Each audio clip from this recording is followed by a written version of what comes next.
Humanitario, durante la cual escucharemos una muy interesante presentación sobre el derecho internacional humanitario, retos respecto al uso de nuevas armas y tecnologías. Con este propósito me complace ofrecer la palabra al señor Gary Brown, quien es asesor jurídico adjunto en la Delegación Regional para Estados Unidos y Canadá del Comité Internacional de la Cruz Roja, y ha ocupado este puesto desde el año 2012. El señor Brown brinda asesoría sobre derecho internacional humanitario y contribuye al posicionamiento estratégico del comité y la delegación en temas relacionados con el derecho internacional. Antes de trabajar para el Comité Internacional de la Cruz Roja, el señor Brown trabajó 24 años como auditor militar en la Fuerza Aérea de Estados Unidos, habiendo sido destacado, entre otros destinos, 2 veces en el Reino Unido, 1 vez en Panamá y 2 veces en el Medio Oriente.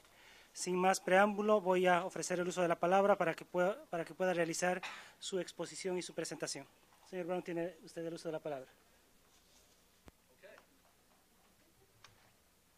Great. Is this on? Excellent. All right. Thanks, everybody, for coming. This is supposed to be an interactive presentation, and although I'd like to do all the work for you, I can't interact by myself, so you'll have to help be interactive. We're scheduled to go until 5:30, so we will take at least one break in the middle, and maybe more if you behave yourselves. But we'll see how that goes. So, and I apologize already for my voice. I'm having some congestion stuff going on, so I'll do the best I can.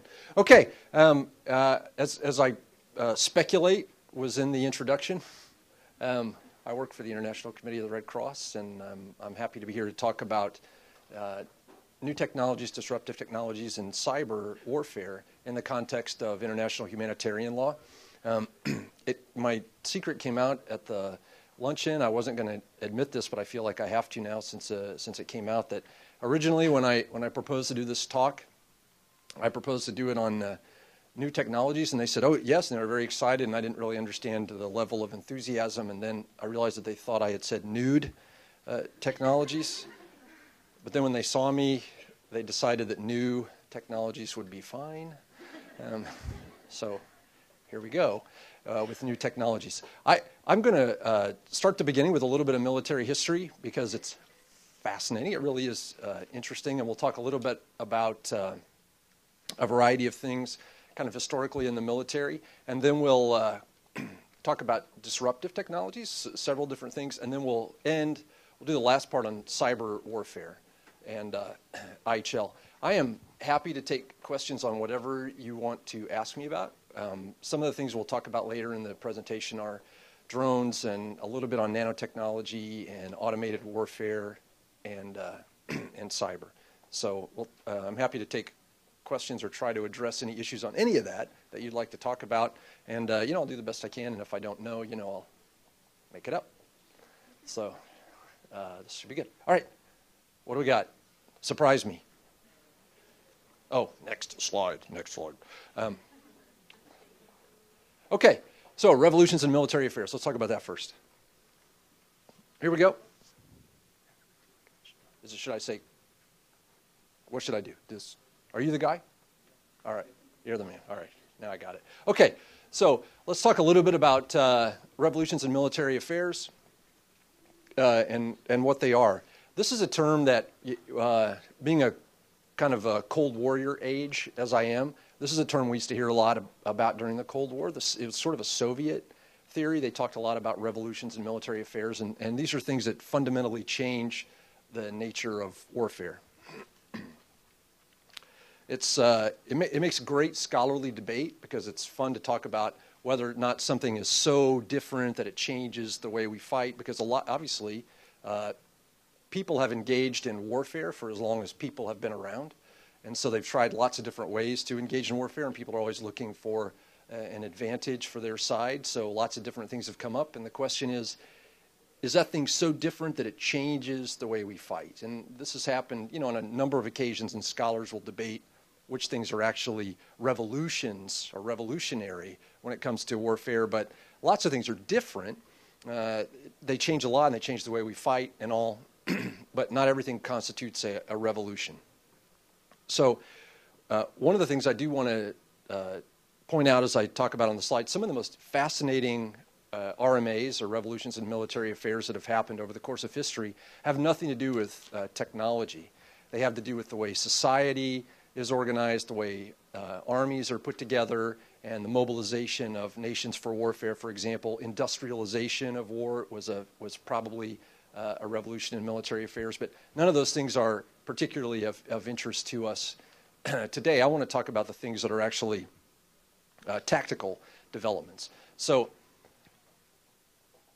rather than argue about, because there are people, maybe not here, but there are certainly people somewhere that would take issue with whether or not the things I'll talk about are actually revolutions in military affairs, I want to take it down a notch and talk about things that I would call disruptive technologies. So even if something doesn't constitute a revolution, there are lots of things that have happened and are happening now that are disruptive. And why are they disruptive? I put it here. They cause chaos in the system, disrupt the existing order, and make people uncomfortable.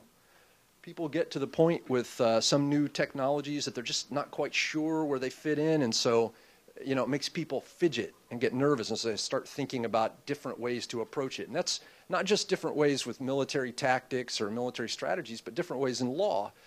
Because, and I know you talked about IHL this morning, one of the things that makes IHL so unique and really so much fun to study is that it isn't this dry recitation of codes of law that we have a lot of times in civil codes or in civil statutes that we look at as national law.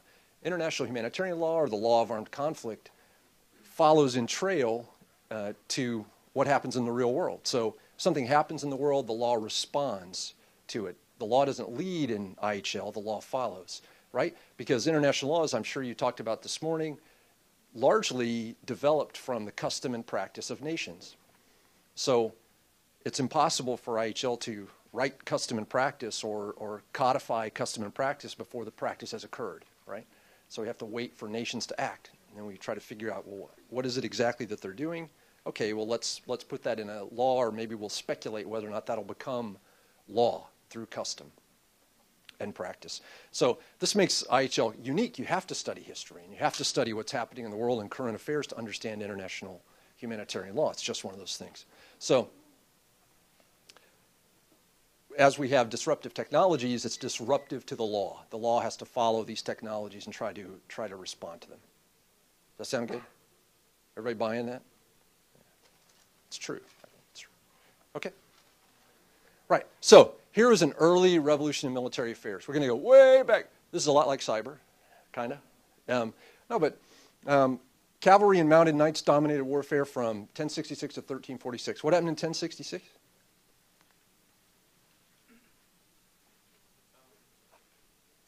Was it the fall of Roman Empire?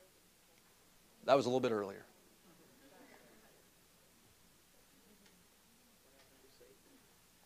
Nobody? Oh, yeah. Was it Norman invasion? Yes. Hastings. Yeah, Battle of Hastings. The Normans invaded England, right? So the landscape and the political landscape in England changed forever with the Norman invasion. So 1066, knights came over, defeated poor Harold and his housecarls, and took over the island of Britain, Great Britain. So at that point, knights really dominated the landscape until, was it 1346? 1346.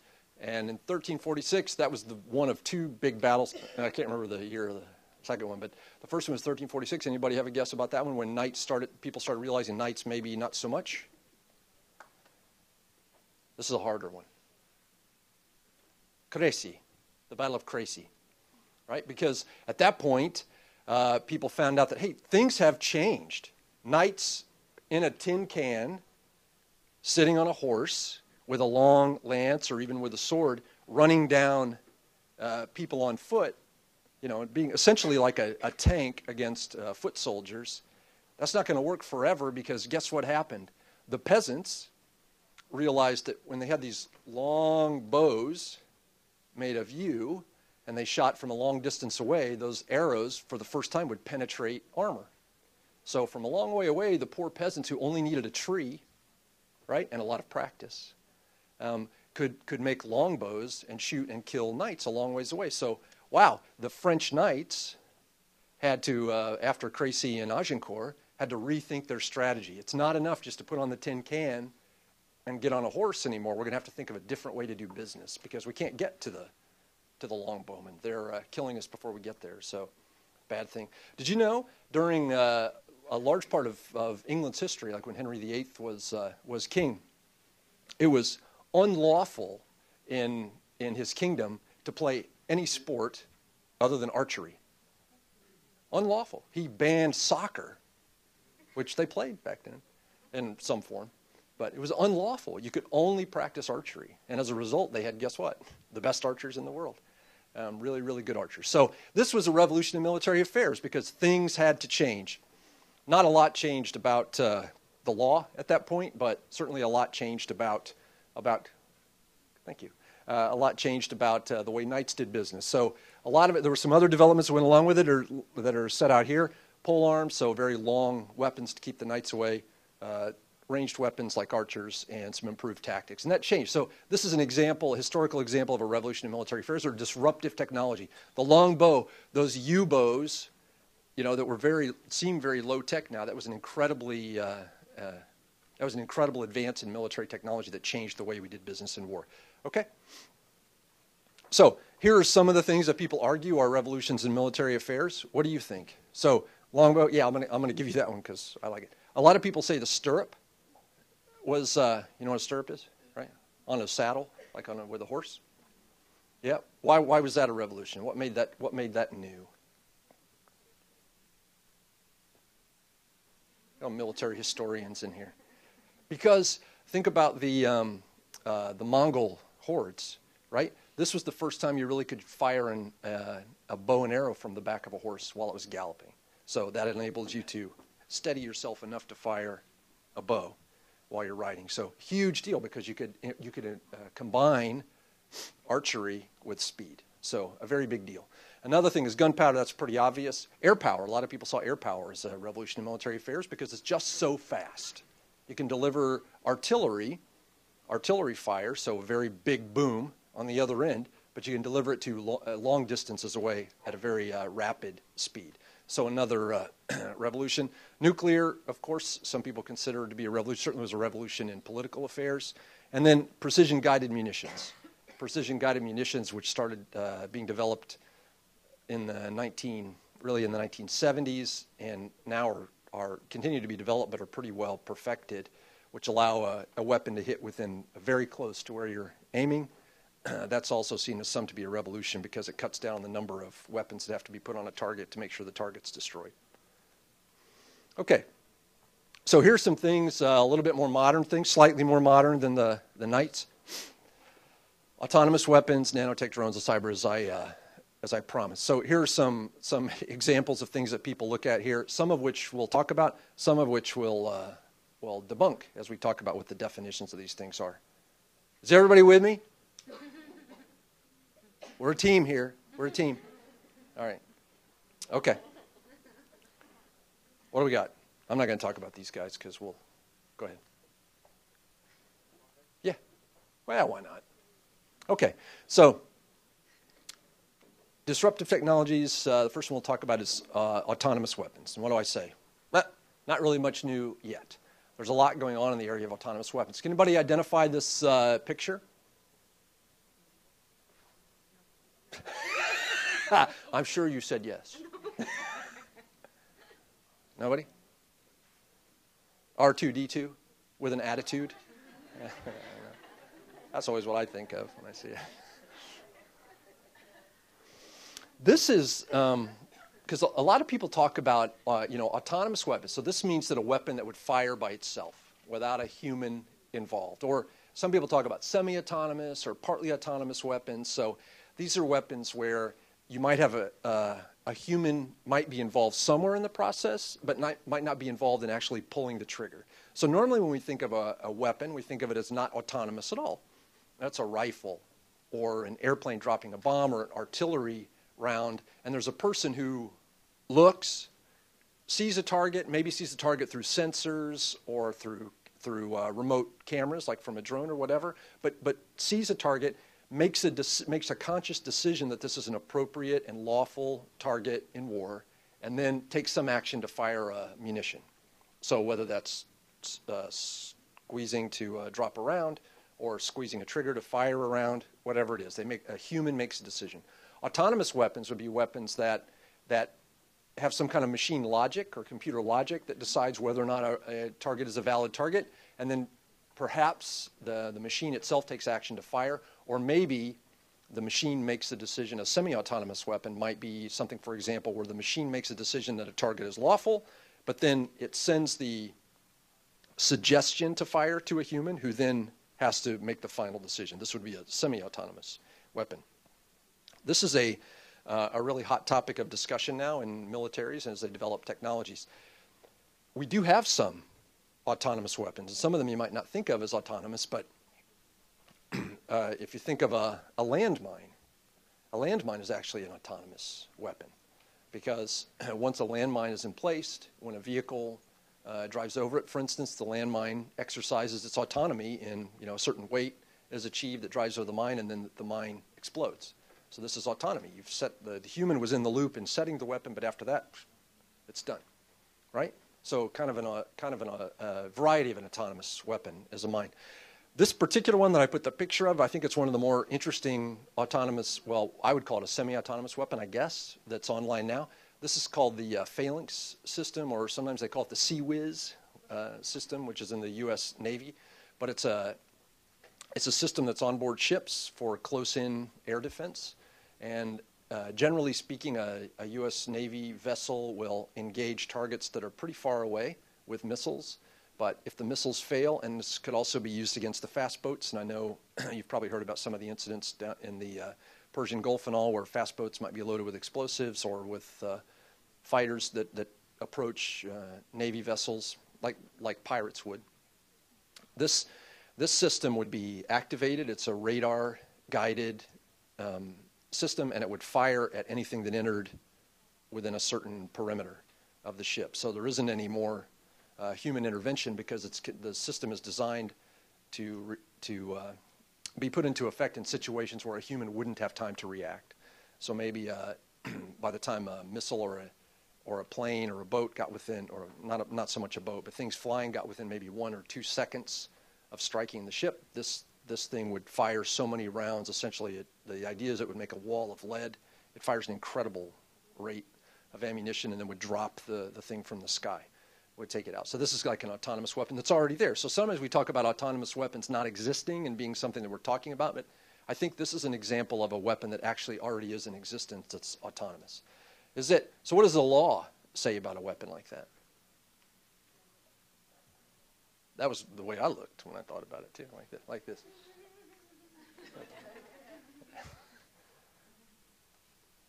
Do you know? Anyway? Go ahead and tell me. I know you know. No. Yeah. Thank you. I like how you put that. Thank you.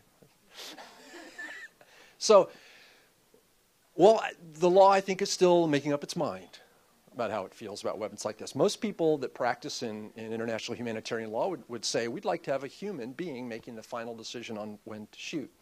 But I think a lot of the concepts that you talked about this morning are going to come into play when it comes to a system like the Phalanx system, because can the weapon discriminate between lawful and unlawful targets? Yeah, not so much. Not so much. The discrimination would be in essentially creating an exclusion zone, and if it were going to be lawful, it would make some kind of a, I guess, general announcement that don't enter into this area or else you're liable to be shot from the sky. So this would be the attempt, I suppose, to impose discrimination on the system. Is it, you can argue about whether it's proportional, I guess, although, in fact, I think discrimination is probably the most important principle here, and the one that's most problematic when it comes to autonomous weapons. So as we go forward as the human race and develop more weapons, better computer capability, more advanced autonomous weapons, we're going to have to struggle with some of these issues even more, because the weapons that are being talked about now are much more sophisticated than the failing system, much more sophisticated than merely setting a perimeter and killing everything that comes within the perimeter, attempting to kill everything that comes within the perimeter. The next generation of autonomous weapons will be weapons that presumably, for example, would be flying with weapons on board and would be able to look down and, in theory, would be able to distinguish between civilians and combatants, or people that are involved in fighting or DPHing, and would engage only the targets that were lawful targets and would refrain from engaging civilians. So this is, you can see why some people are uncomfortable with this idea, because people, I think there's a distrust generally of technology. A lot of people have the idea that it'll be some sort of like a Dr. Strangelove doomsday machine that will take over everything and kill, everybody, or threaten us all somehow with extinction. But I think there's an interesting problem in IHL when it comes to autonomous weapons, and that isn't, and you hear a lot of people talk about this. It's, okay, maybe the weapons come on board, the weapons are used, they do really well, except there's one bad strike. So there's a bad strike, wasn't the right target, or 10 civilians died, shouldn't have happened. Who's responsible? What does the law say about that? Who's responsible when an autonomous weapon kills the wrong people or hits the wrong people?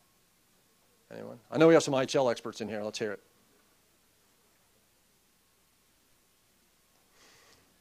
Okay. Yeah, maybe. I mean, maybe the government. It's and I think it's an unanswered question, is the bottom line. But you could look at, there's some different theories that you could look at for who should be responsible. It should be, maybe it should be the person who wrote the code. And the guy who planned the mission, right, the guy who planned the mission. Or, the guy who did the strategic planning, or the person who got at the keyboard and typed in exactly what they wanted to have happen. So all these things, as you can see, it's a bit problematic, because if you say it's the guy who, yes, ma'am. Well, I'm going to refer to Chris, but I have a question. I know there's a big gap, because there are countries who are poor, who don't have any military capabilities at all. How do you bridge the gap of the divided of the country who don't have any military capabilities with all of those technology that are coming up? How do you balance that out? Yeah, I'll come to that. Okay. There's a so you can see that there'd be a little bit of perhaps of an inequity if you said, okay, this bad strike happened, and now we're going to go back to the guy who wrote the software that programmed this machine. He's a kid with a computer science degree. We've determined that he's the one who mistyped this line of code 3 years ago. Now he's a war criminal.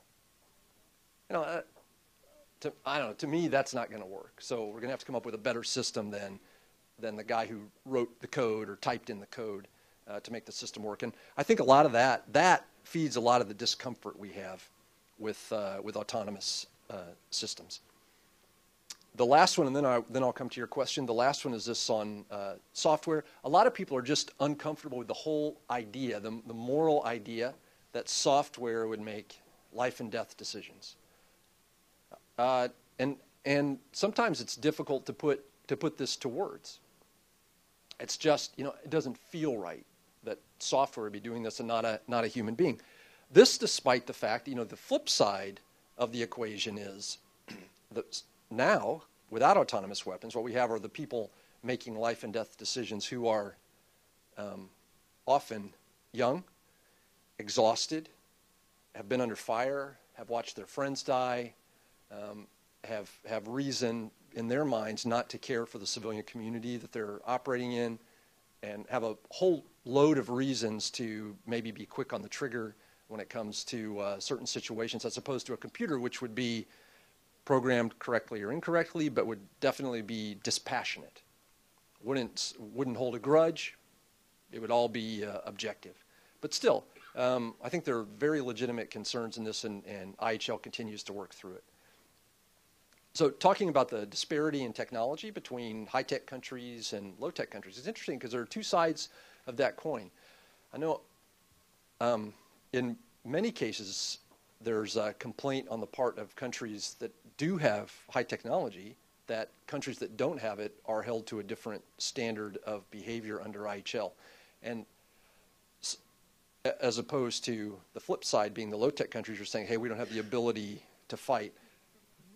Because there was a debate some years ago, and it pops up once in a while, about the fact that, as I mentioned before, precision-guided munitions, PGM. So the European countries generally use air-delivered weapons anyway, like bombs dropped from an airplane. They use ones that are guided by GPS, just like your phone. So generally speaking, if the weapon doesn't malfunction, and it rarely does, so it does sometimes, but it rarely does, that weapon will land within a couple of feet of where you tell it to go.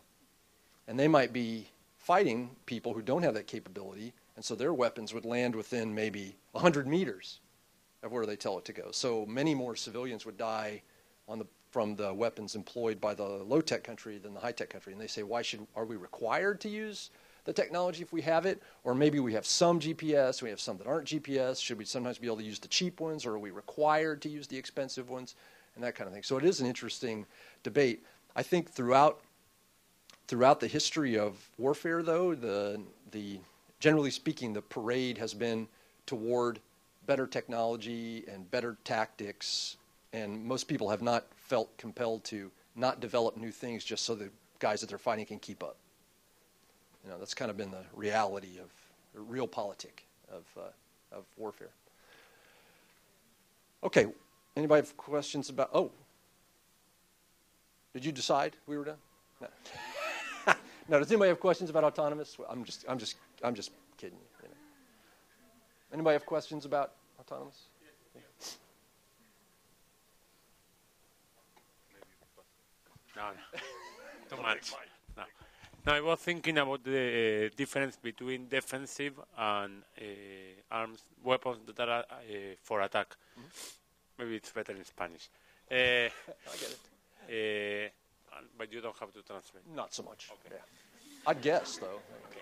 No, I was thinking about the shelter that Israel have, and it's like defensive, and I know that it's like 100% automatic. Mm-hmm. Do you think that there is a difference between defensive and weapons that are for attack, maybe in a legal issue? Yeah, I think that's a good question. So the weapons that I talked about are all defensive weapons. So the phalanx and the landmine or whatever, those are all weapons that would be generally employed in defense to defend an area or defend a ship or whatever. So then the question would be, would it be more difficult practically or legally to use autonomous weapons in an offensive mode? So maybe a country decided they needed to invade a certain area, and they're displacing the people who are there now, and they want to use autonomous weapons to do that. I think it's more difficult technically because I think in a defensive situation, the situation tends to be more static and unchanging, whereas if you're on offense, the situation tends to be very fluid and moving, and it's more difficult, I think, it would be more difficult technically to program weapons to respond to this fluid situation on offense than on defense. From a legal perspective, I guess the problems are the same, but again, I think you do have the advantage when you're on defense to be able to say, look, this is a clearly marked zone, nobody's allowed to come in, don't come in, pain of death type thing, just like you'd build a perimeter fence around an installation, an airfield, or an army post, and you'd put up signs to say, don't cross this fence because you could be in danger. Many installations say use of deadly force authorized because you have to protect it. So that's a clear sign, and so it's easier in that case than moving out. So I do think there's a difference. It would be more difficult legally and technically on offense. Oh, okay. We're ready. So the next one is nanotechnology. Nanotechnology is fascinating. I wish I had more to say about it. Most of the stuff that's been done in nanotechnology is either for purely civilian purposes, or so secret that none of us know about it. So this is a tough one to figure out. But I wanted to talk about it for sure because a lot of people talk about nanotechnology. And look, I put this thing, I don't know if you can see it very well, but I put this thing in there to illustrate. A lot of people talk about nanotechnology, and you saw that one picture. Did you see? Remember the picture at the beginning where the guy had his hand and he had a little, like a dragonfly-sized drone in his hand? That's really cool technology, but it's not nanotechnology. That's miniaturization, which is different. Nanotechnology is when you're manipulating elements on a nanoscale. So here's a little illustration. You know, an average house is about 10 meters across, let's say, and the relationship of a human hair, the width, not the length, the width of a human hair to that house is the same as the relationship between a carbon nanotube and a human hair. So, you know, to say it's really, really small doesn't really get at the whole thing. You know, it's really, really small. But it's tiny. You know, nanoscale stuff it's like incomprehensibly, to me, small. So not just little, pequeño, not just.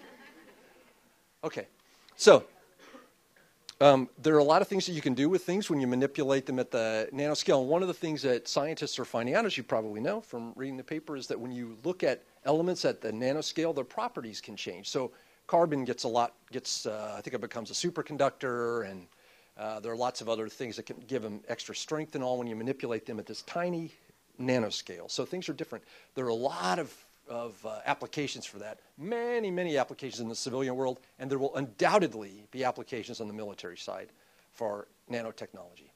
Undoubtedly there will be. They're already talking about a couple of things that are specifically military that have been kicked around are really not problematic, at least the first one's not problematic at all under law, which is building better body armor. So more defensive armor, they can make it stronger using nanotechnology. That's not really bad. That's not too controversial. Another thing that they've talked about is making much stronger explosives. So that maybe could be a problem, but it's not a unique problem for nanotechnology because it's just taking something that already exists and is well addressed under the law and making it a better military weapon. So there aren't unique issues involved in that kind of making explosives better. Where it gets interesting is when you think about what is right now is sort of a science fiction aspect of nanotechnology, which is the idea that you can make things self-replicating. So if you can make it like a virus so that it could make copies of itself and continue to make copies of itself, then that could be really problematic. And there are a lot of concerns about this. So basically it's kind of nano-robots that are little tiny factories that would make copies of themselves and more copies and more copies and more copies until they, I don't know, if you were a nefarious military guy trying to think of a crazy way to use nanotechnology, what would you do with that? If you had a thing, it doesn't really matter what it makes copies of itself. What would you do? What would you want to do with that if you were evil?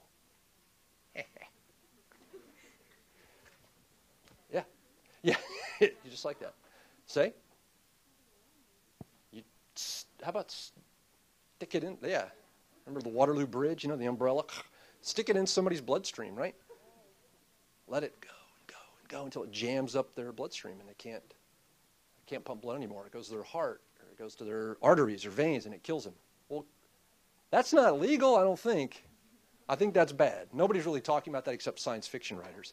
But that's the kind of thing, when you pull it back from science fiction a little bit and think about just that molecular manipulation, you can think about how somebody might be thinking about making a weapon that would target only certain brands, for lack of a better word, of DNA, right? So if you're fighting somebody and they share a common gene on the enemy side, but your guys don't have it, ooh, we're immune from this, so we could spread it that way. And nanotechnology, in theory, would allow you to do things like that. Again, is that discriminate? Well, yeah, but not in a good way, not in a lawful way. Yeah, sure, it's discriminate. It's discriminate. We know exactly where it's going. It's going against that population, but it doesn't discriminate between civilians and military guys or combatants. So unlawful under IHL. Really problematic. I don't know of anybody that's seriously considering that, but you can certainly read about it, and it's technically possible down the road. There are lots of And really anything that you can think of that could be a problem with biological warfare, which is unlawful, can also be a problem with nanotechnology and can be facilitated through the use of nanotechniques. So a bit of a problem there. Anybody, do we have any nanotechnology engineers in here? Anything? Anybody want to add anything? Yes. I did a research paper in college about nanotechnology, and one of the worries was about surveillance, that you can make even smaller. The big mic. You can make smaller surveillance things, which, in theory, you can populate in your enemy's side without them ever finding out. So, and I mean, it's a vast frontier with all these new innovations that you can just. It's science fiction writers are already writing about, but it's very interesting. Yeah, absolutely. There are a lot of there's a lot of speculative. There have been a lot of speculative articles written and a lot of thinking being going on in this area. So far, we're not hearing a whole lot in public about anything other than the tiny drones and the sort of armor and explosives things. But absolutely, surveillance, hugely rich area for nanotechnology and miniaturization, hugely rich. Okay, and we're going to talk a little bit about surveillance when we get later on, generally not addressed by IHL, but it's an interesting area. Okay. What's next? Oh my gosh, drones. Probably nobody cares anything about it. This has been a really hot topic for people. It is interesting, and one of the things that I find most interesting about drones is there's nothing new. There's nothing new here. It's an airplane with bombs on it. Those have been around since World War I. Well, not very good in World War I, but they've been around for 100 years. They've been around for 100 years. So what's different? What's making people? Why are armed drones? Why does that constitute disruptive technology? What was the first? Do you guys know the first instance of using or firing a weapon from a drone, like a lethal weapon in armed conflict from a drone? What was the first time that happened? Of course, it was a military, right? Not all at once. Nobody? How about CIA 2002 Yemen? Right? I mean, that's the first documented instance of that when they took out some Al-Qaeda guys in a car with a drone from a Predator. And that's the first instance I know of, first reported instance that's where a weapon was fired from a drone. So in 12 years, we've gone from it happening once to it being the topic of every IHL conversation that we have. So it's been a huge ramp. It's really gone up quickly as a topic of conversation. But here are the things that make people uncomfortable, I think. The main issue, and I lay them out here, but the main overall issue is that this technology allows a country that's of a mind to I think, more frequently and more quickly go to a new theater of war and engage in armed conflict without putting people on the ground or putting anybody in harm's way. So I think most of the issues come from that. So the fact that if you had a manned aircraft, first of all, they don't have the range. And secondly, you're generally not going to fly a manned aircraft over an international border and then have it fly around inside somebody else's airspace waiting for a chance to drop a bomb. But with a drone, it seems that countries are less reluctant to put them in harm's way, which is understandable because there's not a human being on board. They have the technology to stay aloft longer because they don't have to support a human being. So they don't have to carry all that extra life support, that pesky oxygen and stuff like that, and in a chair to sit in. They don't need any of that. So it's easier to stay up. And also, at the same time, the technology of using it to monitor has increased dramatically. So because of the changes really in cyber capability and communications capability. So those are some of the things that make people uncomfortable, I think. But IHL,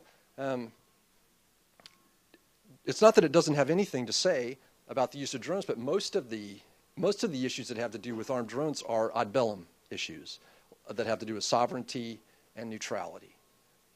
Okay, and then there's certainly a lot to be said for addressing the psychological issues and the use of drones as a tactic, whether or not it's even a good idea to use them outside a battle space. But when you think of, I'm sure a lot of people in here think using armed drones away from an active battlefield is maybe not a wise idea, or certainly at least needs to be examined. But who has an issue in an active battlefield with using an armed drone, where you think it's more of an issue to use an armed drone than it is to use a manned aircraft to drop a weapon? Do you think that's more of an issue? So active fighting in Afghanistan, for example, F-16 or a Mirage or whatever is dropping weapons under IHL versus a Predator or a Reaper drone dropping weapons in Afghanistan during an active fight. Is that more of a problem than the manned? Yeah, it depends. What's it depend on? It depends on the collateral damages, because most of the time, if it's more precise, it might be better to use that than having somebody in a plane dropping a bomb where you can control the collateral damages. So maybe even better. Maybe even better. Although I'm not for the use of No, it, that's but right. I think it's probably better to use that than having somebody dropping a bomb. Anybody else? Thoughts on it? Okay. Well, I think this is a good point, and the reason I asked the question, and this was in support of what I was looking for, is I do think that the problems have to do with where the technology is employed, not really how it's employed. So IHL would address how the technology is employed. If it couldn't be precise, if it couldn't be targeted at the right population, if it couldn't be proportional in its use, all those things would be IHL issues. But as it turns out, the issues instead are these.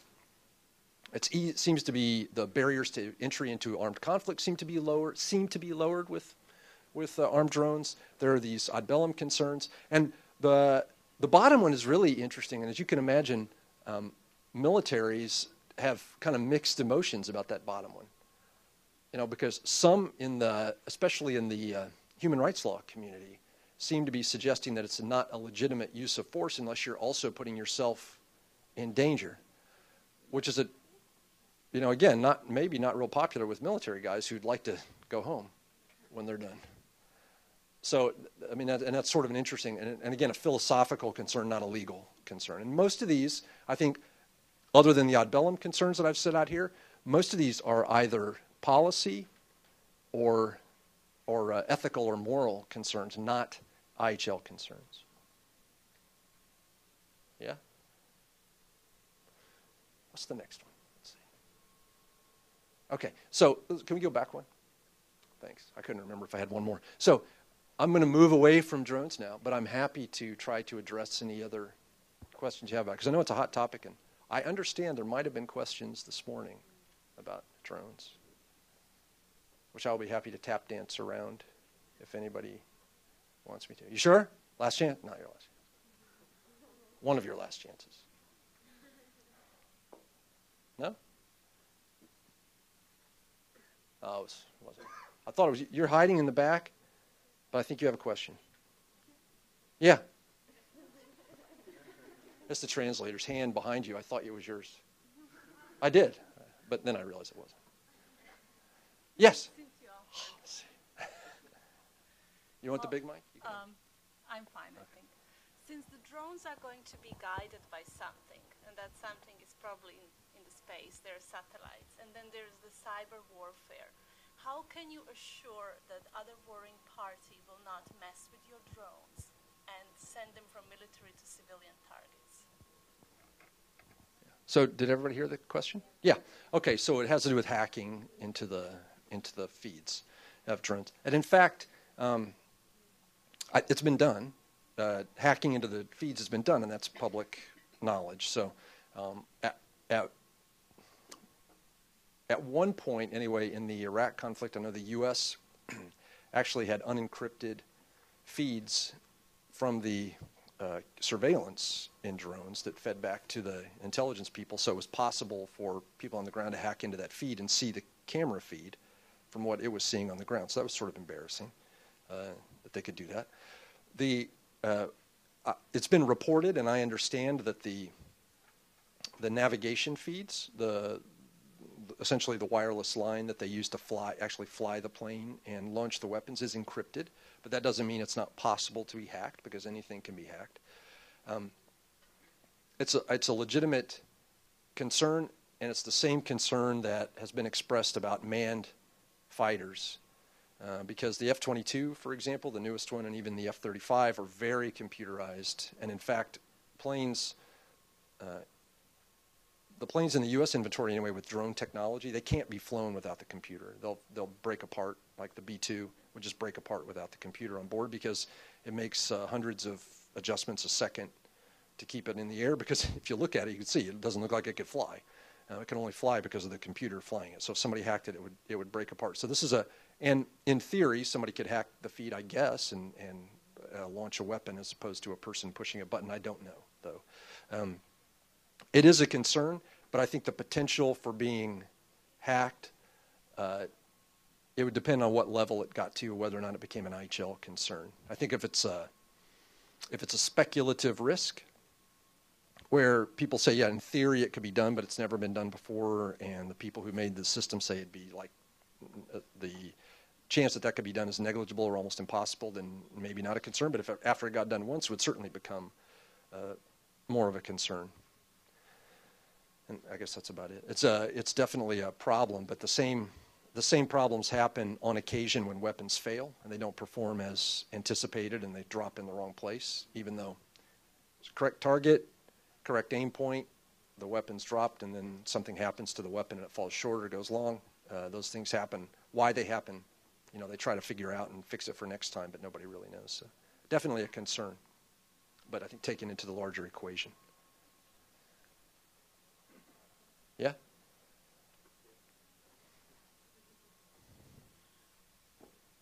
I couldn't read that very well, but if I understand correctly, you said some of those concerns are concerns based on ethics, morality, moral standards, but not really international humanitarian law.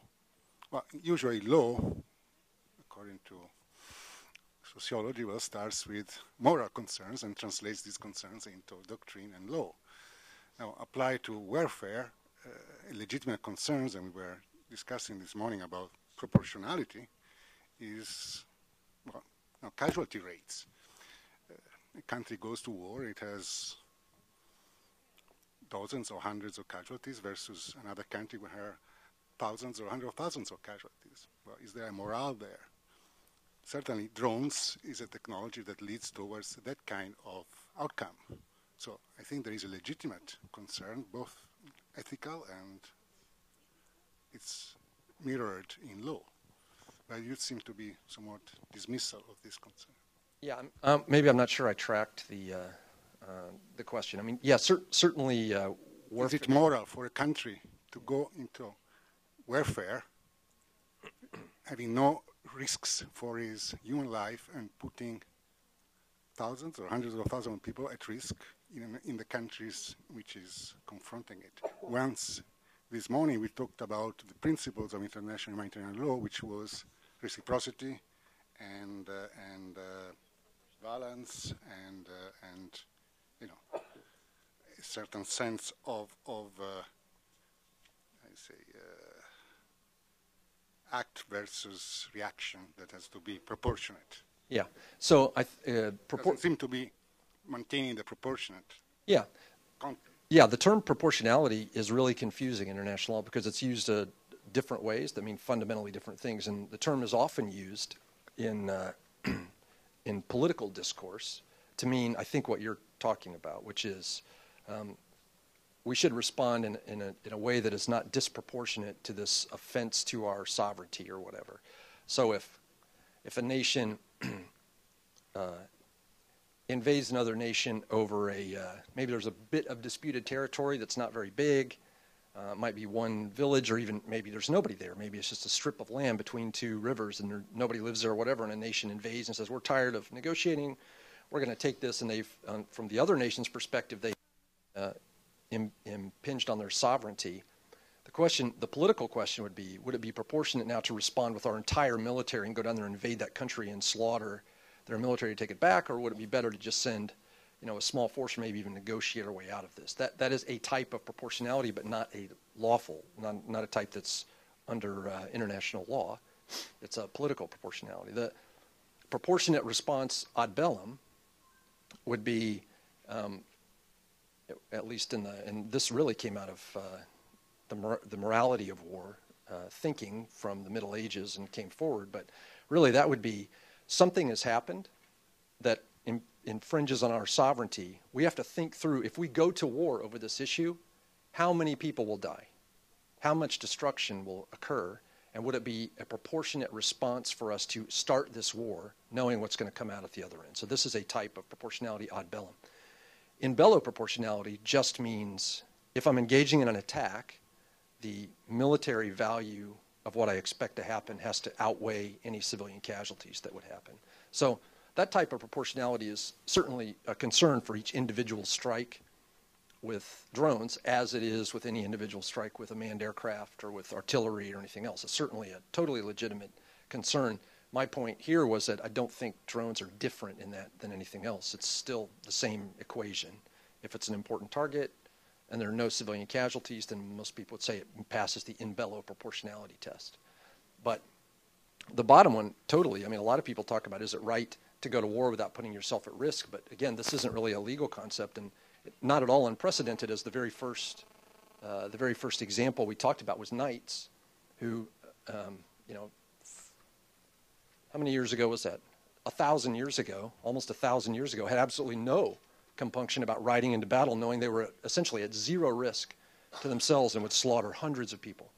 But it just wasn't part of the law of war, and still isn't. I mean, you're still, by law, authorized to protect yourself and deal as much military disadvantage to the enemy as you can. I mean, doesn't bring in bello proportionality into play. Yeah. You want the big mic? You look like somebody that wants the big. So I think I might get to the question that you might have to dance around, because this morning we talked about legitimate targets, and that someone could only be a legitimate target if they're directly engaged in hostilities, right? And so in the case of drones, if someone is, if you're not actually in the middle of a combat, then wouldn't that violate IHL? And to go to the dancing around question, in the example of the attack against Osama bin Laden, if he wasn't, if he's in his house, right, he's not directly in that moment engaging in hostilities. And so how does that play into the legality of it? Thank you. Yeah, no, great question. So if I don't know if you've looked at the ICRC has the direct participation in hostilities interpretive guidance out there. So here's the big problem in IHL. There's this term or this phrase in international humanitarian law that says, generally you're only going to engage combatants, but civilians can be engaged as lawful targets for such time as they engage in hostilities. Okay, and the phrase really wasn't given, there was no meat on those bones. It's just a bare phrase. So ICRC a few years ago brought together a bunch of experts from around the world to try to talk about what that phrase means, and it resulted in this pamphlet, which is a good pamphlet. I mean, it's the words are in big type and there's lots of white space. I love it. It's easier to read than a lot of international law texts. But it talked about what it means, what requirements you would fulfill to be directly participating in hostilities, which means you'd be targetable while you're directly participating, which is the point you're getting at, I think. There's a separate concept that was brought out during those discussions and that is reflected in the guidance called continuous combat function. So this is somebody who, if they're directly participating in hostilities, and they directly participate time and time and time again, we don't know the number. We don't know the number. It doesn't say if 14 times they pick up an AK-47 and fire 3 rounds, then it's not like that, because it's IHL, right? It's custom and practice, and it's the way things work. the way people do things. But if somebody on many occasions continuously engages in a combat function, they essentially de facto become part of an enemy force, which means that they're targetable all the time.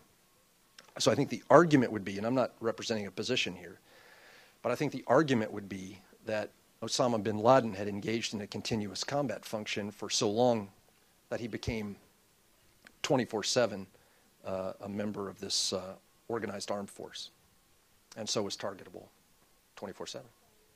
That would be the argument, anyway. I'm not offering whether or not it's correct or not, but that would be the argument under law.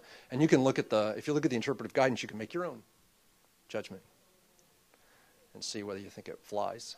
Yeah. Use the big mic. Okay. Thanks.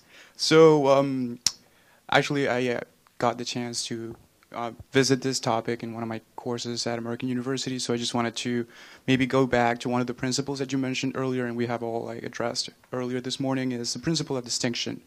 So some scholars would argue that actually the rise of drone technology actually came as a result of pressure on the principle of distinction in current paradigms of asymmetric warfare. This is mainly because of the usage of shields, human shields, and blending by these irregular forces into civilian populations. As such, the current understanding of the principle of distinction, albeit rigid, did not allow for an easy understanding or an easy interpretation for states, so they actually sought to circumvent it using more accurate technology, UAVs. So, I mean, you could say this is a technological reaction, but also my question would be, what do you think will be the future interplay between these factors? Because as we see, states have already moved towards, creating sort of alternative mechanisms in order not to directly go against IHL. But, I mean, how you said earlier, IHL moves as war moves, so it chases how, current trends move. So will this create or not future distortions of the term combatant? What will the concept represent in, I don't know, say 5 years from now when a lot of other states will have access to these technologies? Thank you. That's a great question, and my predictive powers are low. But I will say, there's some unintended consequences that have come out of that, and I think it plays into where you wanted to go with the question. It is true, especially since 9/11. International humanitarian law used to kind of be, in the United States in particular, was the province of military guys. There weren't a lot of scholars working in the United States on IHL. Now there are many, many more civilian scholars working on it. It's become an area of great interest. And partly because of that, the introduction of a new generation of IHL lawyers, and partly because of the sometime blending of IHL and IHRL, International Human Rights Law, there has been a shift, I think, in what people are willing to accept as proportionate or appropriate civilian casualties in armed conflict as collateral casualties.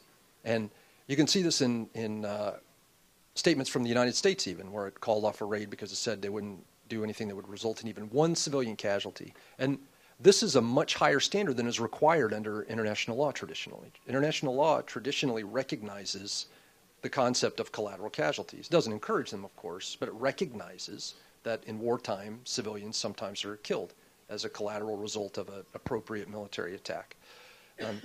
So the law has sort of migrated, I think, or is starting to migrate, and certainly public discourse has migrated to the zero collateral casualties standard, which, again, traditionally was recognized as impossible in war. Technology makes it more possible, but maybe not entirely possible or extremely difficult, certainly. So, yeah, I think technology could respond through the nano technology, for example, which could get, micro precise. But this is sort of a two-edged sword because people already, and I think as I put up here, sometimes people see drones as too accurate already because it looks more like an assassination where you're going after one person instead of, it makes it look like you're not part of a war. War generally aims at targets or masses of troops or buildings, or bases or something like that. Generally speaking, in war, you don't individually target, 10,000 soldiers. You're targeting all of them, and whichever one comes up, that's fine. right? So people are already uncomfortable with that. Could get even worse. The other unintended consequence could be, and I think maybe has been already, that irregular forces tend to locate themselves near civilian population centers, use civilian shields, and that kind of thing. So that can be a problem. So again, my predictive powers aren't great, so I don't know how the law will respond to that. Whether that human rights streak will win out, and essentially war will become lawful war will become impossible, which means I think maybe part of the response on big countries will be to engage in more covert warfare, which takes them completely out of the IHL realm, which I don't think is a good thing overall. So that would be one response. The one response I think is probably not on the table is that everybody quits fighting. This would be the ideal response, but I don't think that's probably in the cards. So tough thing, but great question. All right, let's see what we got next. Time flies. Okay. Right. Let's talk a little bit about cyber warfare, and then maybe we'll think about it. Maybe I'll give you a break. You've been pretty good. Okay. Cyber warfare. Wow. Look around. It's all over the place. It's what everybody talks about. I know in Washington, here in town, if you have an event and you want people to come, just put cyber in front of it. Doesn't matter. Cyber basket weaving. People will come. Everything cyber sells out. So it's a fascinating topic to people. It's permeated our lives. Everybody, I see you on your phone right now. Cyber is everywhere, right? You can't get away from it even if you want to. So it's incredibly interesting. There are some unique aspects of cyber. One of them, maybe you've thought about it, maybe you haven't, but one of the things I find interesting about it is, number one, we've created a vulnerability. So used to, what would it have meant 30 years ago if somebody had said, we're taking down the internet? We're going to punish the U.S. or Colombia or Mexico or whatever because we're going to take down their internet. Nobody would have cared because nobody used it, right? But we've created this need. Now people are off Facebook for 10 minutes, and it's like unlawful punishment or something. So we've created this vulnerability to society, and it's a pretty easy target, a pretty soft target for anybody that's interested in aiming at it. So that's interesting. It also, a lot of people look at it, and certainly military strategists find this interesting. It's the first time we've had what you might call a man-made domain. So generally we think of fighting on land, in the air, in the sea, maybe even in space. But now we're talking anyway, maybe it's not going to play out as we go forward, but we're talking right now about fighting in cyberspace. Well, where the heck is we made it. We made cyberspace. We didn't make the land or the sea right? So it's kind of different that we made this thing up and now we're going to fight in it. Well, of course, that's what you'd expect, I guess, from human nature. It's mine. No, it's mine. So I don't think cyber is a revolution in military affairs yet. It's certainly disruptive. I don't think it's a revolution yet. But this is kind of my thing. If and when we get to the point where the speed of cyber makes geography irrelevant, then it will be a revolution in military affairs. Right now, people are still talking about cyber as if it existed in one place or their country. Like I have a server and cables and a router, and they all exist in my territory. Therefore, that's happening here. That's not really the way cyber works, though, as you probably know. Did you know? It's like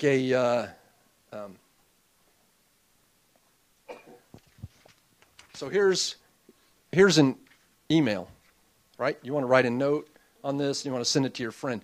You're going to, in the mail, in a normal person's mind, on this note, you would write the name on it, you'd fold it up, you'd put it in an envelope, right? And you'd mail it to the person, and it would go from Washington to Mexico. Well, she's on her phone, so she doesn't even know that I'm talking about her. It would go to Mexico, and it would go straight there, right? But if I wanted to send an email, right, I would write the same message, and then I would hit send on Gmail or whatever. And Gmail would say, here, I'm going to tear your message up into packets, because this is the way anybody would do it, right? right? So there's like a few words on each thing, and one of them is going to go this way, one of them is going to go this way, one of them is going to go this way, one of them is going to go this way, and maybe this one will go this way, and then they're all going to travel around the world the opposite way. Some of them will go through Europe, some of them will go through the Pacific, and they'll eventually, some little guy, electronic guy, will go collect all those things up, pull them together in a server in Mexico and deliver them to Alejandra's computer so she can read the message. That makes sense, right? Yeah, what is that? Who came up with that? It's crazy stuff, but those packets are going everywhere, and really, you don't have any control. Can you tell? You know what? I wouldn't feel right if my packets went through Slovakia, because they just, they have bad sausage there. So I'm going to tell Gmail, don't send any of my packets. You can't. You can't, because that's not the way the internet works. It only works when you put it all together. So what sense does it make to say it's the internet in the United States or in Colombia or in Argentina or whatever? It doesn't even really compute. And on top of that, it's really, really fast. Really, really fast. So let me think here. There's a company called Hibernia Atlantic that a couple of years ago paid to lay a new transatlantic cable that went from the United States to Europe. It cost them around $300 million to lay this cable. Yeah, do you know, why do you think they laid the cable? Oh, come on. Give me a guess. Or no break. Why would they lay a cable across the They want faster. That, in fact, is correct. A lot of people think it's because they want more capacity. But we have plenty of capacity going across the Atlantic. What they did was, which was unique, instead of running it through the deep seabed, they ran it along the continental shelf up here. We usually don't run cables on the continental shelf because they get broken up there. People, those are crazy stuff happens, but all kinds of stuff happens on the continental shelf where it's shallow.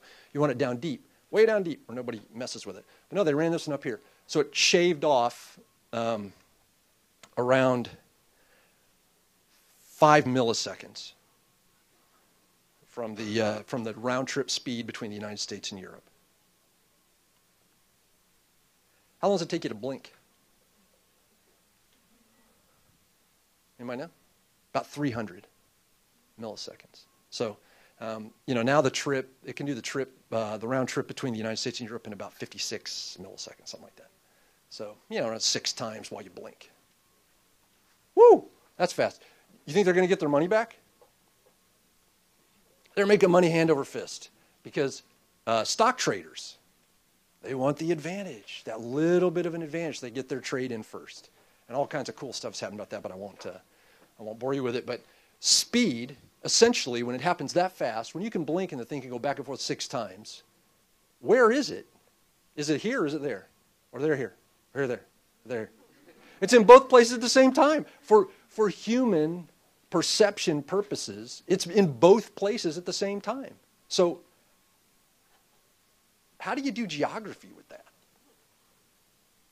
So as cyber goes forward and the speed thing becomes, even less comprehensible than it is now, maybe it'll change the face of the way we look at international humanitarian law when it comes to cyber warfare. I don't know.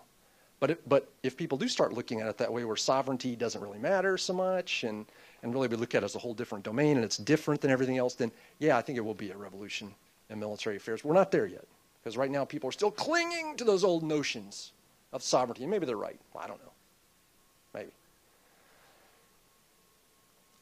What else we got? Oh, high tech. That's high tech right there. All right, so do you want to take a break?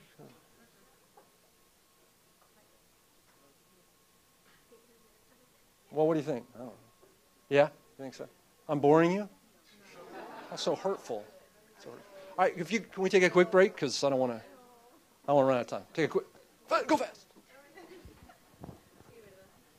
All right, here we go. Here we go. Let's talk about cyber. Okay, we have till 5:25. All right, go ahead.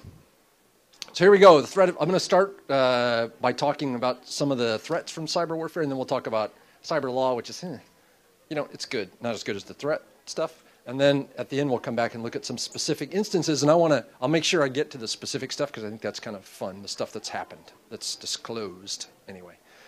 Okay, so espionage, big data, and the threat of cyber warfare are kind of three things we'll talk about. We already talked a little bit about espionage, and espionage is really in the news lately. I know you've all been following that probably. And are you worried? Are you worried that somebody's reading your email to your sweetie or? Yeah. Or that somebody's tracking where you go. No? Snapchat. Yeah. So certainly that's all technically possible, as you know, and pretty much anything that's on a computer, I think, can be gotten to by the right people if they care to do that. Your biggest defense, I have found, I think the biggest defense is just to be incredibly boring, and then nobody cares, so nobody comes after it. Okay, so let's go to the next one. What do we have? Oh yeah, so they used to say gentlemen don't read other gentlemen's mail. I guess not so much, really. As we've been finding out, and really, I think, although some of the specific revelations that have come out from Mr. Snowden have been sort of shocking to people who follow, life. I think less shocking than others. But I guess if you were surprised that countries spy on each other, then he shocked you. But one thing to remember, and I think this is the cyber debate oftentimes the cyber warfare debate gets wrapped up in espionage a lot of times, and it's important to remember international humanitarian law, in fact, international law writ large, has what to say about espionage? Nothing. Nothing to say about espionage. There was sort of I think probably ill-named, but there was a gentleman's agreement a long time ago, kind of an unspoken, unwritten one, that countries just wouldn't try to legislate with international law when it comes to espionage. Everybody, I guess, nations apparently recognized a long time ago that they were going to spy on each other, and it was just going to happen, and we're just going to ignore it. So it's not explicitly lawful under international law. It's not explicitly unlawful. It's simply not addressed. It's unlawful pretty much in every country under domestic law. And I think as the recent disclosures make quite obvious, even though it's not unlawful, that doesn't make it friendly, right? It doesn't mean that people are happy that you're doing it. It just means that maybe you didn't break the law when you did it. So, unlucky to have somebody who knows about all that stuff start blabbing about it if you're the United States, but so it goes. And I know you've seen some of these things, and that'll be good for now. We'll talk. Let's see what's next. Surprise me. Okay. Oh, right. So this is espionage, and one of the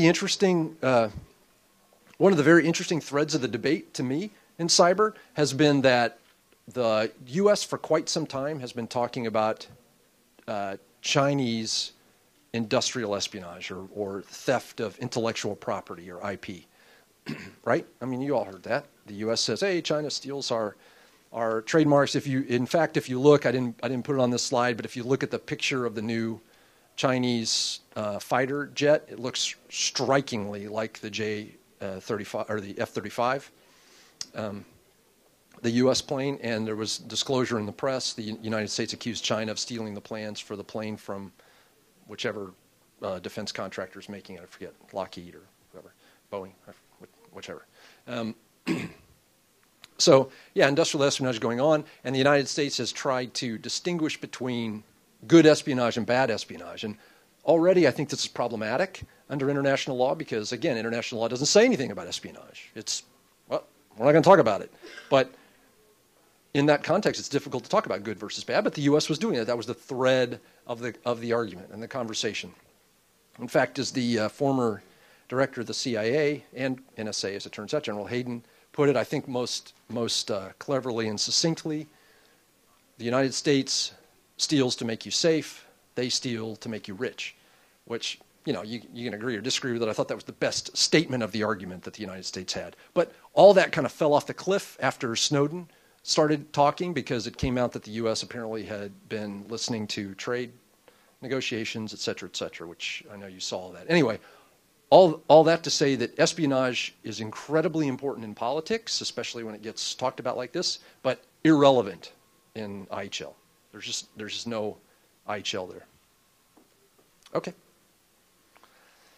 All right, so yeah, stolen IP. These are some numbers that the U.S. asserts is that intellectual property valued at $5 trillion. That's a lot of money. And supposedly $300 billion worth stolen every year. You know, I don't know if it's true. I don't even know how you measure that necessarily, but those are kind of the numbers kicked around. And again, from the other side, if China sees the U.S. National strength being its economy, then certainly damaging the economy makes the U.S. weaker, which makes China relatively stronger, and blah, blah, blah. It's hard to draw that line with espionage of what's good and what's bad, but there you have it. I'm not going to talk any more about espionage. Quit asking me. Okay. Okay, big data. Ooh. Is this a term that's familiar to you? Big data? Anybody? Are you guys just talking about little data? Yeah. Big data is what they kind of refer to as, you know, all the junk that you put on your accounts and all that tell things about you, and all the what they call metadata that's attached to programs and the GPS guidance in your phone and all this kind of stuff. And, you know, I don't know if you've ever thought of it this way, but yeah, big data obviously is a rich source of intelligence, whether it's military intelligence or just regular espionage type stuff. I'm talking about it again. Dang it. Anyway, big data. It's a powerful tool, but the thing is, I don't know, have you thought of it this way? Back in the Cold War days, the Soviets, and you hear about this coming out of East Germany and all, people turned in family members as, you know, enemies of the state. In other words, they spied on each other. They spied on their friends and they spied on their family. That's what they did. We spy on ourselves because, does anybody in here have a Gmail account? Or a Yahoo account, Hotmail? Yeah. How much do you pay for those? Oh, but you do. You do pay. You do pay. You give up personal information in return for getting an email account. We just haven't ever thought of it that way. But the information, the data about you is worth money. It's worth big money. Big money. Because people want to know what you'd like to buy so they can target ads at you. They'd like to know where somebody who has interests like you, where you go. Because that's going to tell them how to target different restaurants and bars and products. All that stuff comes from big data. And we give it up for free for a lousy email account. You know, and a Facebook account, and a whatever account you have, Snapchat. We give all that up for free. So it's just a different way of looking at it. We do pay for those things for free, but that's the way the system has developed in the world. It's just developed so that you give up your data. If you don't want to give up your data, you don't get no email. You know, that's the way it goes. Okay. So that's kind of big data. So here we go. Let's quantify big data. Are these the same words in Spanish? Sextillion. Okay. These are big numbers. Look at those bad boys. I had to look it up because I can never remember how they go. But, you know, when I was a youngster, back in the old days, we talked about kilobytes of data. And then we went to, I thought I was the big dog when I had like a 20 megabyte hard drive on my, no lie, on my machine. And then gigabyte, now I've got I think I have a 2 terabyte hard drive on my machine at home, which isn't even that big. It's big enough for me. But then look at that. Peta, or is it peta? Peta, we'll say peta. Peta, exa, zeta, yoda. This is pronounced Yoda for sure, not Yada. It is, for the reason that you think it's pronounced Yoda. Because the geeks that made up this system, like Star Wars, I guess. But look at all the zeros. So, see this? NSA's new Utah data center, which you might have read about. It's become kind of in the press. They, I think, would prefer that it not be in the press. But it was reported in the press that data center was big enough to hold yottabytes of data. So, I mean, I don't know how many yottabytes, because the report, I just looked it up again, just says yottabytes. So let's say 2, because it's got to be at least 2. It's got an S on the end. 2 yottabytes of data. Anybody want to make a guess as to how many yottabytes of data exist on the World Wide Web? What do you think? If you get it right, you'll get nothing. Come on, lay it out there. 5. It's a good guess.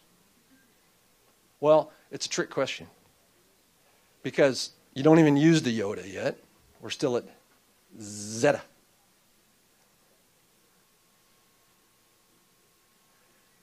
They say about 4 zettabytes of data is the whole World Wide Web. So 500 of those could fit in the Utah. That's a lot. It's big, just like, nanotechnology is really, really small. It's really, really big. It's a lot of information. So, I mean, I know it's sort of incomprehensible, but it's a size that means every email, every text, and the digital representation of every phone call ever made by anybody in the entire world could be stored for some period of years. That's a lot of that's big data. Right? That's big stuff, and that's a powerful, powerful thing. And it can be important in the context of IHL, but mostly, it's just looking at people, and espionage and all that stuff feeds intelligence, and that's important if you're trying to target people, especially outside the context of a traditional battlefield. But generally speaking, the stuff that people talk about in cyber is this stuff, not cyber warfare. Totally distinguishable from cyber warfare. There are lots of legitimate concerns about privacy and about the power of government and about the power of corporations. None of it's IHL. So, sorry. I should talk about IHL, I guess. All right. So, is cyber warfare a threat? North Korea's got their best man on it. How do you not recognize that guy? Huh? All right. That's funny. Yeah, hardly. Okay. Fine. All right. Some people say, is cyber a threat? No, cyber's not a threat.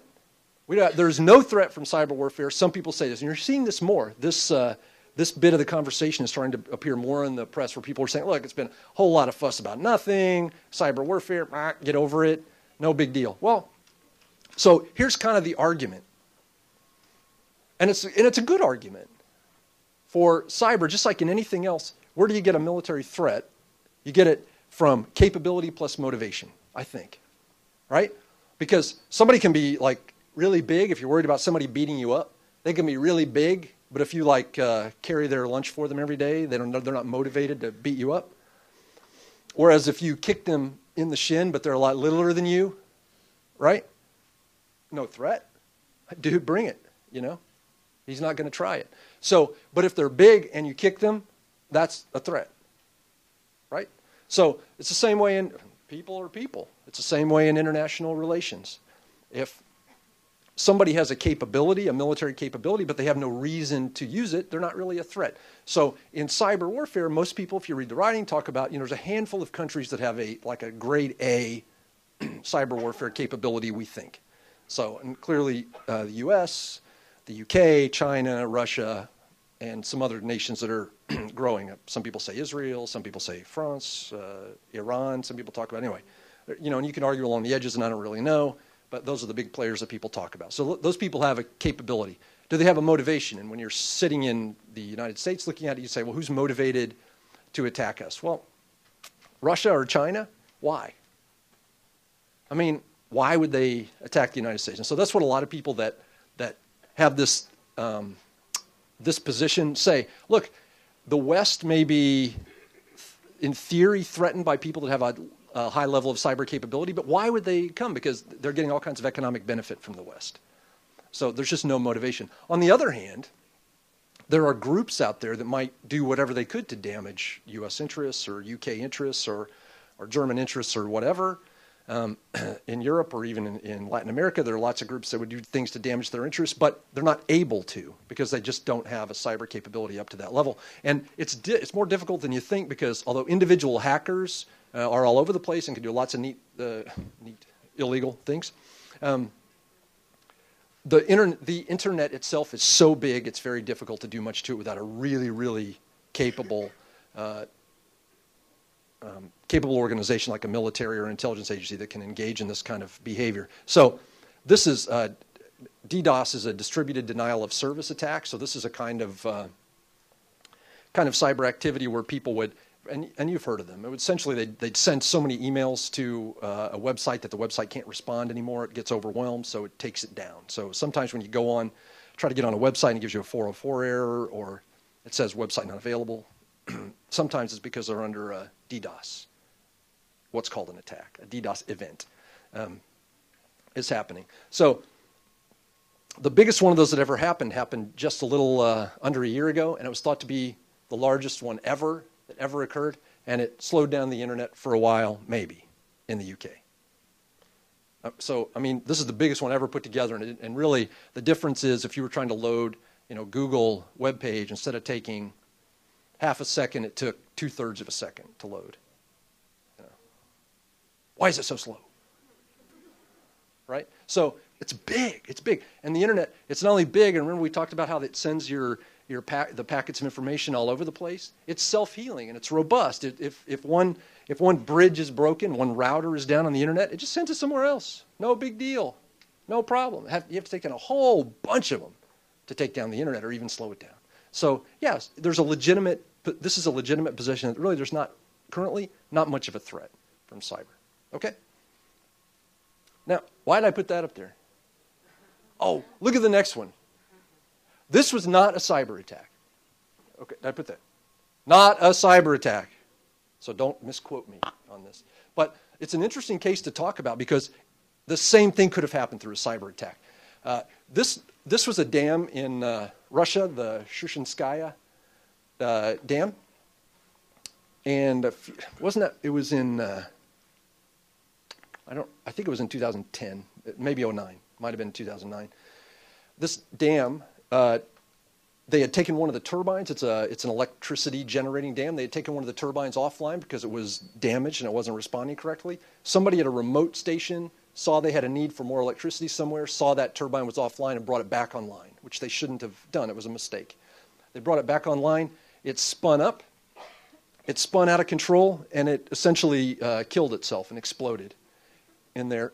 Killed 75 people in the dam and came this close to making the dam fail.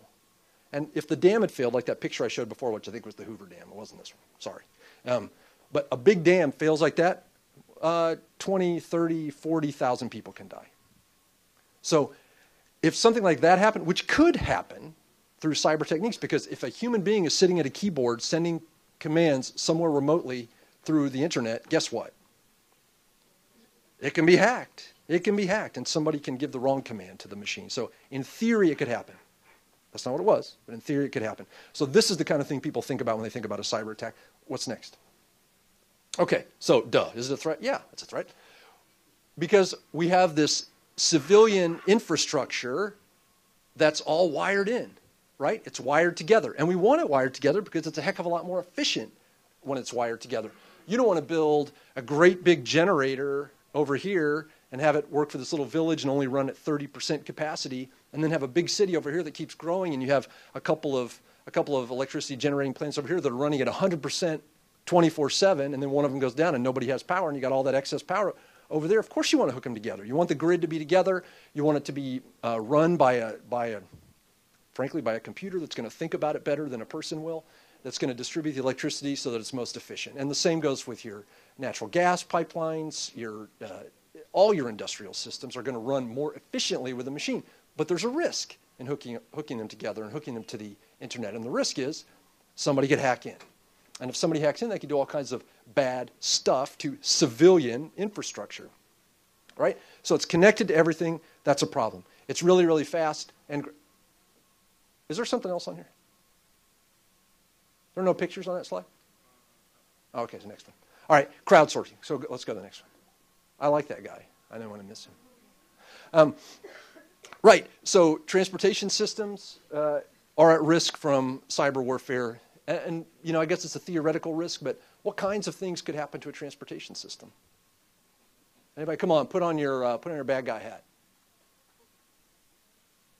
Maybe you always wear your bad guy hat. I don't. Wow, you guys would be bad guys because you can't think of anything. Crash trains. Yeah, absolutely. Trains are switched by the internet. So you pick the most efficient route for the train. You could switch them to the wrong track, have them crash together. What did they just do last year in Los Angeles? Do you know? With the traffic there? They just connected all the traffic lights in Los Angeles to the internet. What if you made them all, are you feeling really evil today or just a little evil? If you're feeling really evil, you make them all green. If you're feeling just a little evil, you make them all red. Right? You make them all red, people probably don't die, but boy, they're not going to be happy. Right? Everything's a stop sign in Los Angeles, and it's going to be tied up for days. What about just, you might not think so much about this, but most of the transport in the world is done by sea. There aren't that many seaports. Big seaports, like in the United States, is the port of Los Angeles and the port of Baltimore and the port of Corpus, well, whatever it is down in Texas, and Long Beach. If you snarled up these ports, and you don't even have to make them break, what you have to do is say, well, the container ships come in, let's scramble which container is where.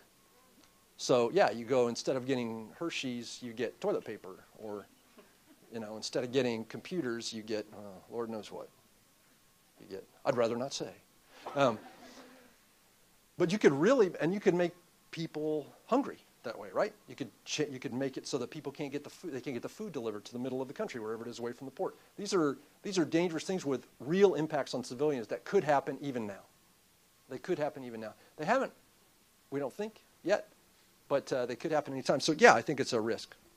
I'm forgetting my mic. Sorry. So social engineering. Social engineering makes cyber a risk, and that is radicalization. So cyber has introduced this whole new way to radicalize people. And you've seen it, I guess, you can make a judgment on this, but from the perspective of a government, of a country, this presents a potential risk. So it's easy to radicalize people like in the Arab Spring, right? They used, I think Twitter was the one they mostly used down there. And a lot of countries, you'll see totalitarian regimes, a lot of times the first thing they want to do is take down the internet. Yep, take it down so people can't talk. So you can see how powerful a tool it is. Like the number one thing they do, make it so they can't talk. And the way to fight back, a lot of countries that are trying to help out the rebels, what do? They give them alternate ways to access the internet. So it's like this big fight over the internet. Well, it's got to be pretty important if they're putting that much energy into doing it.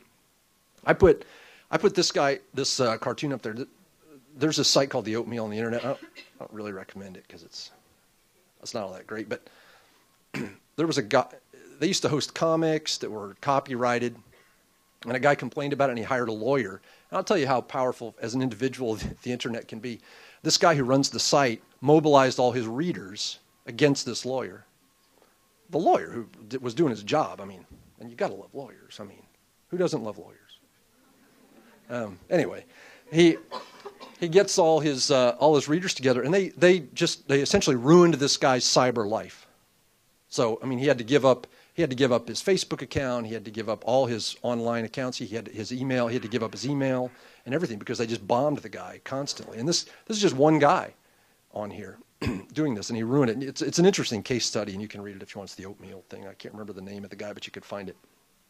But it's an interesting case and shows the power of crowdsourcing. And again, not the kind of threat we've thought of in the past from warfare. And maybe this is not what you would think of as warfare, but could you see it being used in conjunction with armed conflict?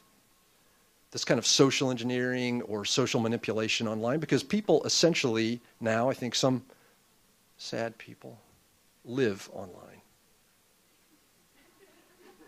I wasn't talking about you. But, they do. Okay. This is a risk that people hardly ever talk about, and it's the last one. And I think it's an important thing to think about. And it's something I thought about since I was a pretty young guy looking at these things. It was a long time ago.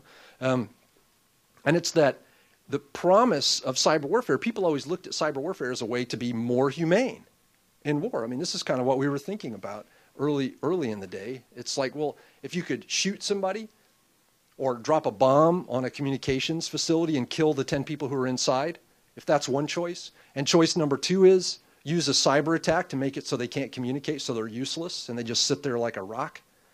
Which one's more humane? Yeah, the second one. You use cyber. So shouldn't we be pushing ahead to use cyber stuff instead of kinetic stuff? Wouldn't it be a better way to do business? Yeah, I don't know. I mean, there are a lot of attendant flaws that go with cyber warfare, but it's something to think about. And most people don't look at it as a risk, but I think it's interesting to think about. Okay. Oh, right. So there's the Shushinskaya thing. Oh, yeah. Okay, so these are the kinds of some threats to infrastructure. See that red line on there? I like this one. It's fascinating. That was the flash crash a couple of years ago, where the stock market went down so fast they had to shut it off because it has emergency stops to make it stop. There's still a debate going on about what happened, even though it was like 3 or 4 years ago. But some people say that a guy he wanted to sell so many billion shares instead of so many million shares of something, and the whole system freaked out because remember what I told you about the 5 milliseconds? Stock trading is almost all done by machines now. And so you set very complicated algorithms and patterns that it looks for.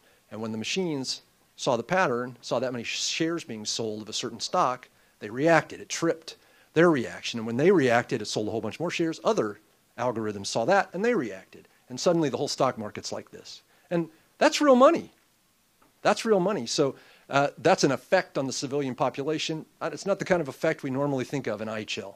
But it is an effect, and it's something to think about. I found it fascinating. And we'll talk a little bit at the end about Stuxnet and about the Aramco hack. Do you guys know that one? Good. Well, you will. Okay. Right. So again, just to sort of finish up the threat, a lot of times you hear in the United States people say, cyber Pearl Harbor is coming, blah, blah, blah. It's not. I don't think it's going to be like Pearl Harbor. It could be something pretty devastating to normal civilian life. It could even cost people their lives, because if the power grid goes down or transportation systems go down, that means that emergency services can go down, or hospitals can't function perhaps, ambulances can't get to patients, fire departments can't respond, police can't respond. So there can be real life effects from those. But, from my view, right now we're not looking at a Pearl Harbor.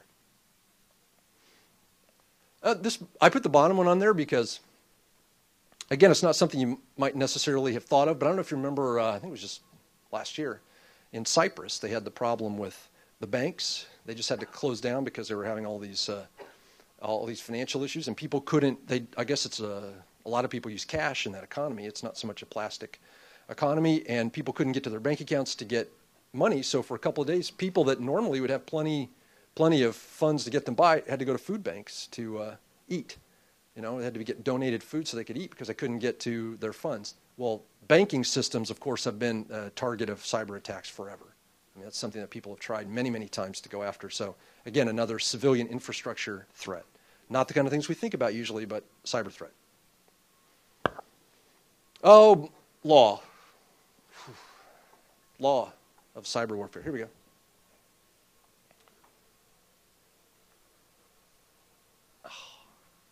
Okay, so we talked a little bit before about the way sovereignty works.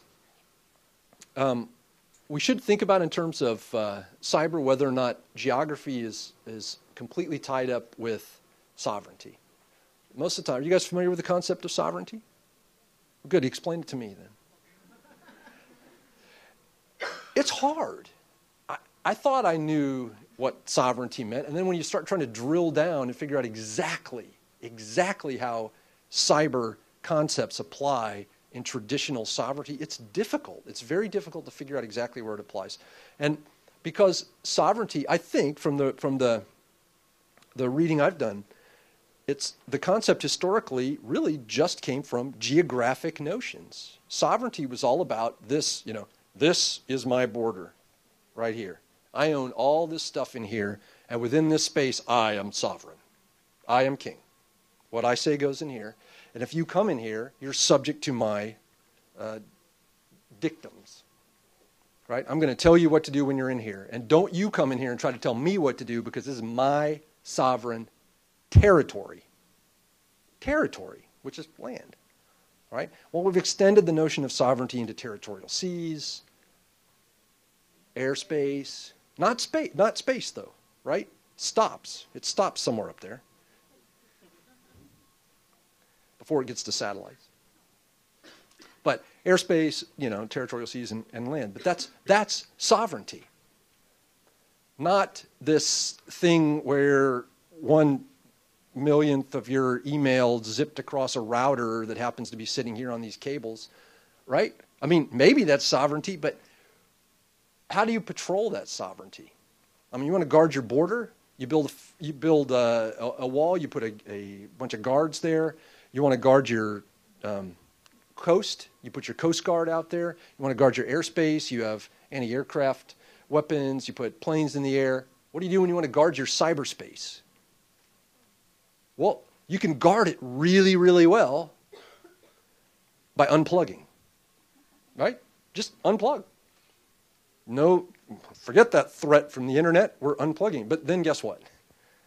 You don't get the internet, which is a really valuable engine of commerce and productivity and social good. So that's a tough choice to have to make, but it's difficult to try to figure out and define what cyber sovereignty is. And this is an important concept because under law, it's when your sovereignty is breached, that's when you're talking about war, right? You impinged on our sovereignty. You used force against us. It impacted our sovereignty negatively. But it's tough in cyber. So when you try to map some of these cyber concepts onto traditional notions of sovereignty, tough. It's tough. Do you think cybergraphy works? Yeah, I don't like it either. I'll come up with a different one. Okay. This is another issue we have that would apply in IHL with cyber and really kind of would make the whole thing tick if you could figure it out. And we talked about it a little bit on the break about drones and the way you look at attribution and responsibility for activities that happen with drones. It's the same in cyber. Cyber presents unique challenges when it comes to attribution. So attribution being figuring out who's responsible. So if something really bad happened in your country, so maybe the entire electrical power grid goes down, and your experts come in and they say, this was the result of a cyber attack. The first thing you'd want to know is what? Who did it? Who did it?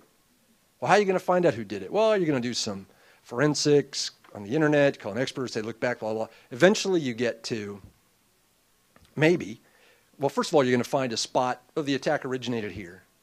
What's the one thing you can pretty much guarantee? That's not where it started, right? Because any hacker worth their salt is going to route their attack through somewhere else. Nobody is going to sit at their desk and directly come at you. They're going to route it, they're going to hop it through all kinds of places. Somebody else's country. So maybe it hopped through Nigeria. Is Nigeria at war now with your country? Because, geez, the attack originated there. How could you guys let that happen? Don't you have sovereignty there? An attack was launched from your territory. Maybe, but maybe not. Maybe that notion doesn't work very well in cyber. So, but you keep tracking it back and you find all these different hops where it hopped through these different countries. Finally, you get to the place where, right there, it started. I woke you up, didn't I? Sorry. So, go back to sleep. So it started right here on this Apple thing, but probably not because hackers don't use. Okay, they use Linux. But let's say it started there, new age hacker. It started here, and now we're going to go, who's sitting in the chair? She is, but she was asleep. She didn't even, no. So she was sitting here. She conducted the attack, but what does that tell you? Okay, now we got one person. What do we not know necessarily? Yeah, we don't know if she's working for herself, if she's working for a foreign government, if she's working for her own government or another government, if she's working for a criminal enterprise, if she's what they call, have you heard the term hacktivist? Yeah, so a hacktivist is a hacker combined with an activist. So it's somebody who, at least in theory, is acting on behalf of their government but not working for their government. So I'm very patriotic, and I think this country has done something bad to my country, and my country doesn't want to respond. I will. So I'm going to take down the power grid and wherever in response. So those questions still need to be answered. So, and all those questions can maybe, probably, in some cases be answered, especially if it's a big attack. But how long does that take? It takes a long, long time. And it's not necessarily possible, and then there's a lot of deniability, and it's tough to figure out exactly who did it and who was responsible. And you kind of have to have all that before you attack back, right? Before you, or even go to the UN and say, hey, somebody subjected us to use of force, an unlawful use of force. They should be sanctioned at the UN. And the UN, of course, first question is going to be, well, who was it? Right? And normally it's pretty easy to figure out when you get invaded. But in this case, you might say, I don't know who. But you can find all this stuff out. It's a whole fascinating field of endeavor to try to track these attacks back. And anybody who's interested in reading more, there's this report put out by a company called Mandiant, which is Mandiant, and it was pretty recent. And they tracked back and present some pretty detailed forensic evidence about a unit in China that's engaged in a lot of this stuff. It is an interesting brilliant. Some brilliant person put that on the slide. I forgot, but I put it there. Okay. So this is the kind of thing we're talking about, the use of force. You guys know this, right? UN Charter. This is not ICRC territory. This is ad bellum stuff. But this is the kind of thing you look at. You're not allowed to use force against the territorial integrity, right? What if does that include the cyber territorial integrity? Yeah, maybe. Time will tell, I guess. Okay. So prohibition on the use of force. What else we got?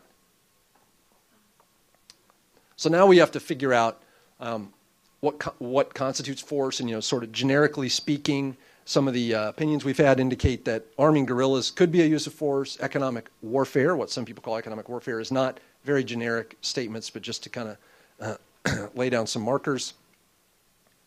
What do you think cyber warfare is more like? Is it like a kind of thing that would be a use of force or not? It kind of depends on what you do, doesn't it? Yeah.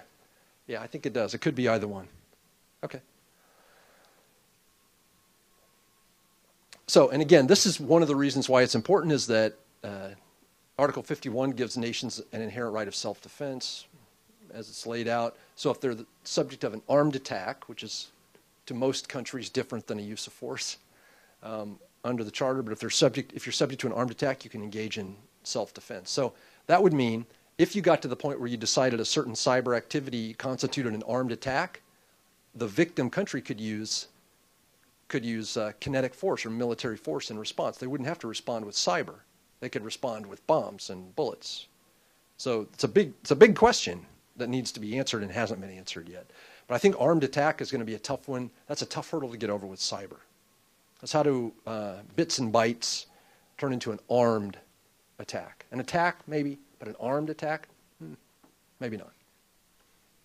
Okay? And again, this is I think the United States might be the only country that looks at these two terms as synonymous. Most countries look at them as separate. They're different terms. They're separate terms, so that's all good. Yeah. So this is the Tallinn Manual is the work of a bunch of academics who worked under, kind of informally related to NATO, to try to bring together some aspects of how existing international law applies to cyber warfare. I'm not going to say it's not like a pretty good read, because it doesn't read like a novel, but it's a good work. I love it. And it's got a lot of good information in there, but it's not as fascinating as it might have been to cyber practitioners, because what it does is it looks at the law as it stands and applies it to cyber warfare. Well, the bottom line is most of the stuff that's happening in cyber doesn't rise to the level of warfare, which means what about IHL? No IHL, right? If you don't have an armed conflict, you don't have the application of IHL. You've got something else. That something else is domestic law, and there's some international treaties that might apply, but really a vague area for the law if it's below the level of an armed attack.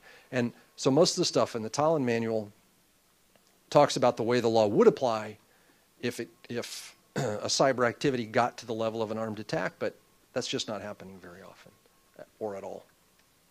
These are some of the things that the manual suggests that you would look at if you were trying to determine if something were an armed attack. And we call them the Schmidt factors because Mike Schmidt was the editor of the book, and he talked about these a long time ago. So you look at the severity of the incident on the nation. So how tough was it? How severe was it? The immediacy, how quickly you're responding, invasiveness, so how much it gets into your ability to govern, for example. Like if somebody, for example, tried to hack into your voting machines and change the result of your election, that might be very invasive. That would be something to look at.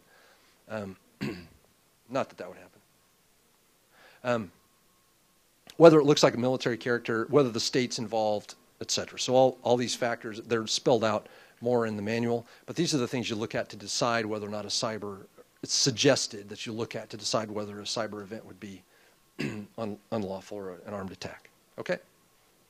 So, mostly I've been talking about ad bellum so far, which is UN Charter law, and now I'll talk a little bit more about where ICRC really comes in, which is in bello, or after you've gone to armed conflict, you're in the context of an armed conflict, how the law applies to cyber there. Again, not a common situation because we're not seeing real armed conflict with cyber, but we'll talk a little bit about the concepts anyway. So these are the key things. Did you teach them this? Really? So they all know it perfectly. Did you teach them this? They all know. Okay. You got it better from them, I know, than you'll get it from me. So, distinction, they may have been phrased slightly differently, but these are kind of the basic tenets. We've talked about distinction quite a bit already, but these are kind of the basic tenets of IHL.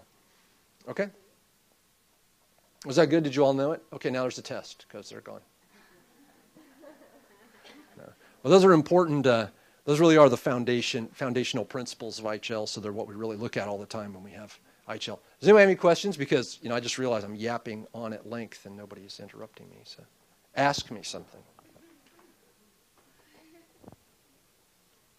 This is like an auction. If you move, you get the bid.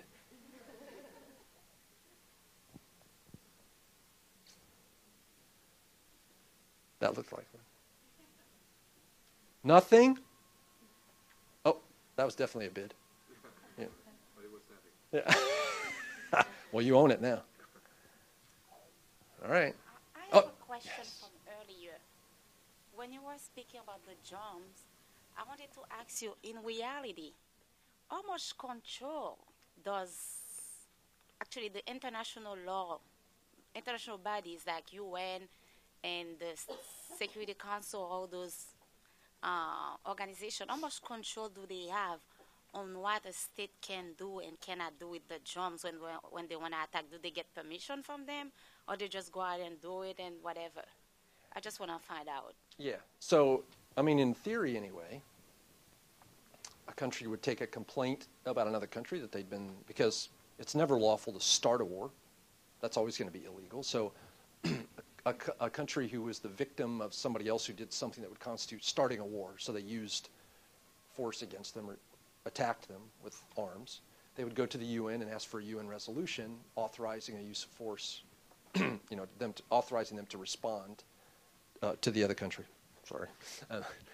And so with that in hand, they would then assemble their forces and go fight back, and drones could well be part of that response. I think the U.S. perspective would be 9/11 was an armed attack. The UN authorized the UN Security Council resolution, and this is all still part of the same conflict. But a lot of people argue, look, the conflict's really over and it didn't expand to these other countries. So that's the current debate that really happens. So what authority the UN has, I'll say, I think the UN has moral authority, for what that's worth, and it also probably has the most authority when it's dealing with a country that's not a permanent member of the Security Council, because obviously the P5 just can veto whatever they don't like, so you can't really do much against one of the permanent 5 members of the Security Council.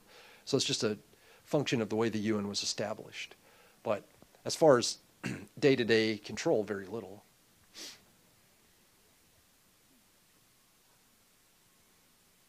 That was a good one. Anybody taught it? Wasn't cyber, though. Okay, fine. I'll just go on. Okay. Cyber operations. A lot of times you'll hear the term cyber operations instead of cyber attack because one of the things that makes the dialogue in this area difficult is that that makes dialogue in this area difficult is that everything gets called a cyber attack, right?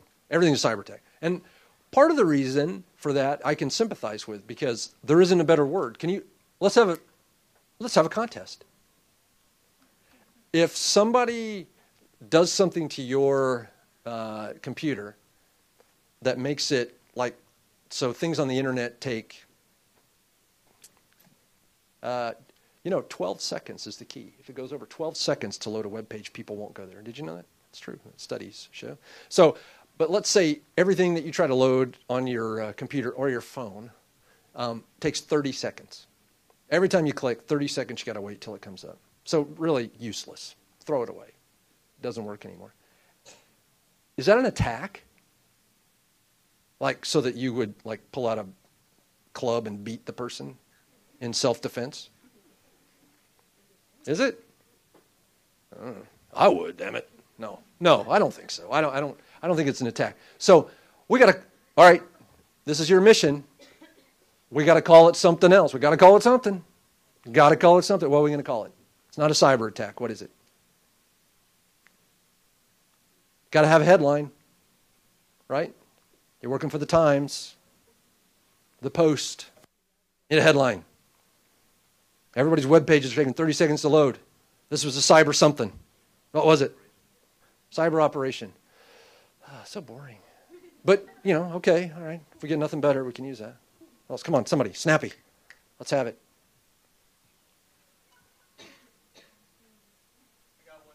Yes? Denial of service attack, like a denial of service attack. Oh, boy. We want denial of service? I like it. If we have a lot of ink, we can use that. I got it. Yeah. Well, that's confusing though. Yeah. Delay of service. But it's still attack. It's still got attack in it too. We're trying to get rid of the A word. Cameraman have one? Oh, that's would have been good. You're eligible. Eligible to play. All right. I don't know. No, but see, okay. Now, I think, unless there's a late entrant into the, no? I think we've established why everything gets called a cyber attack, right? Because nobody can think of a better word. Sometimes I call them cyber disruptions. I liked it too, but it didn't catch on really. Anyway, so cyber disruptions, whatever, but they're not attacks. And see, people get confused because when you call it a cyber attack, people start thinking that, hey, I can attack back.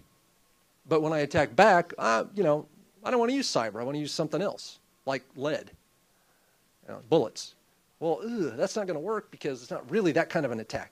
So we just have to sort of write off cyber attack as saying, look, it's used by journalists and by lay people to mean one thing, which means something you didn't want to have happen to your computer happened.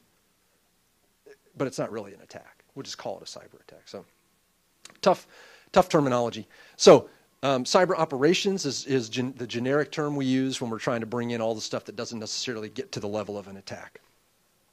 So generally when you think of an attack, there's some kind of violent consequences. And you're not really going to get to anything violent with electrons or packets moving around. So this becomes a problem again for international law because we have to have an attack for international law to apply, really. And when we look at proportionality and all that stuff, that's in the context of an attack under IHL. So what constitutes a cyber attack? Well, even though it's not violent or what we normally think of as violent, I think we can still get to violence in cyber depending on the effect, just like we can with biological weapons, which are unlawful. But in thinking about it, you could think how obviously the release of a virus that would kill people in the context of a war, you would think of that as an attack, a biological attack. People are dying, even though there's nothing that we would think of as traditional violence involved in, putting an infection-filled device in the middle of the room with a fan on it that would blow virus all over all of us so that we sicken,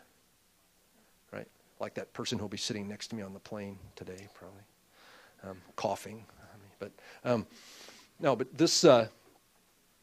this thing would blow. It's not really violent, but it still constitutes an attack. So I think in cyber, if you look at the effect, if the effect is a dam fails and falls, that's a violent effect. I think most people would say, hey, you're going to meet the threshold of an attack there. So you can get to an attack through cyber events, but not all of them constitute an attack. And it's an important distinction under IHL. Yeah, we already did that. All right. So, God, how efficient am I? I think I did that too. Oh, wait. This is a tough one, though. Bank fund. So your money in the bank. What happens if all the money in the bank that you have disappears? That happened to you? Yeah? What'd you do? Yeah. I think that's authorized under the UN Charter.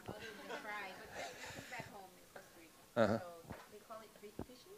Spear fishing. Yeah. So it was like 5 years ago, and a bunch of us got our accounts hacked, Yeah. and our money stolen, and we had like legal. But the bank gave it back. Like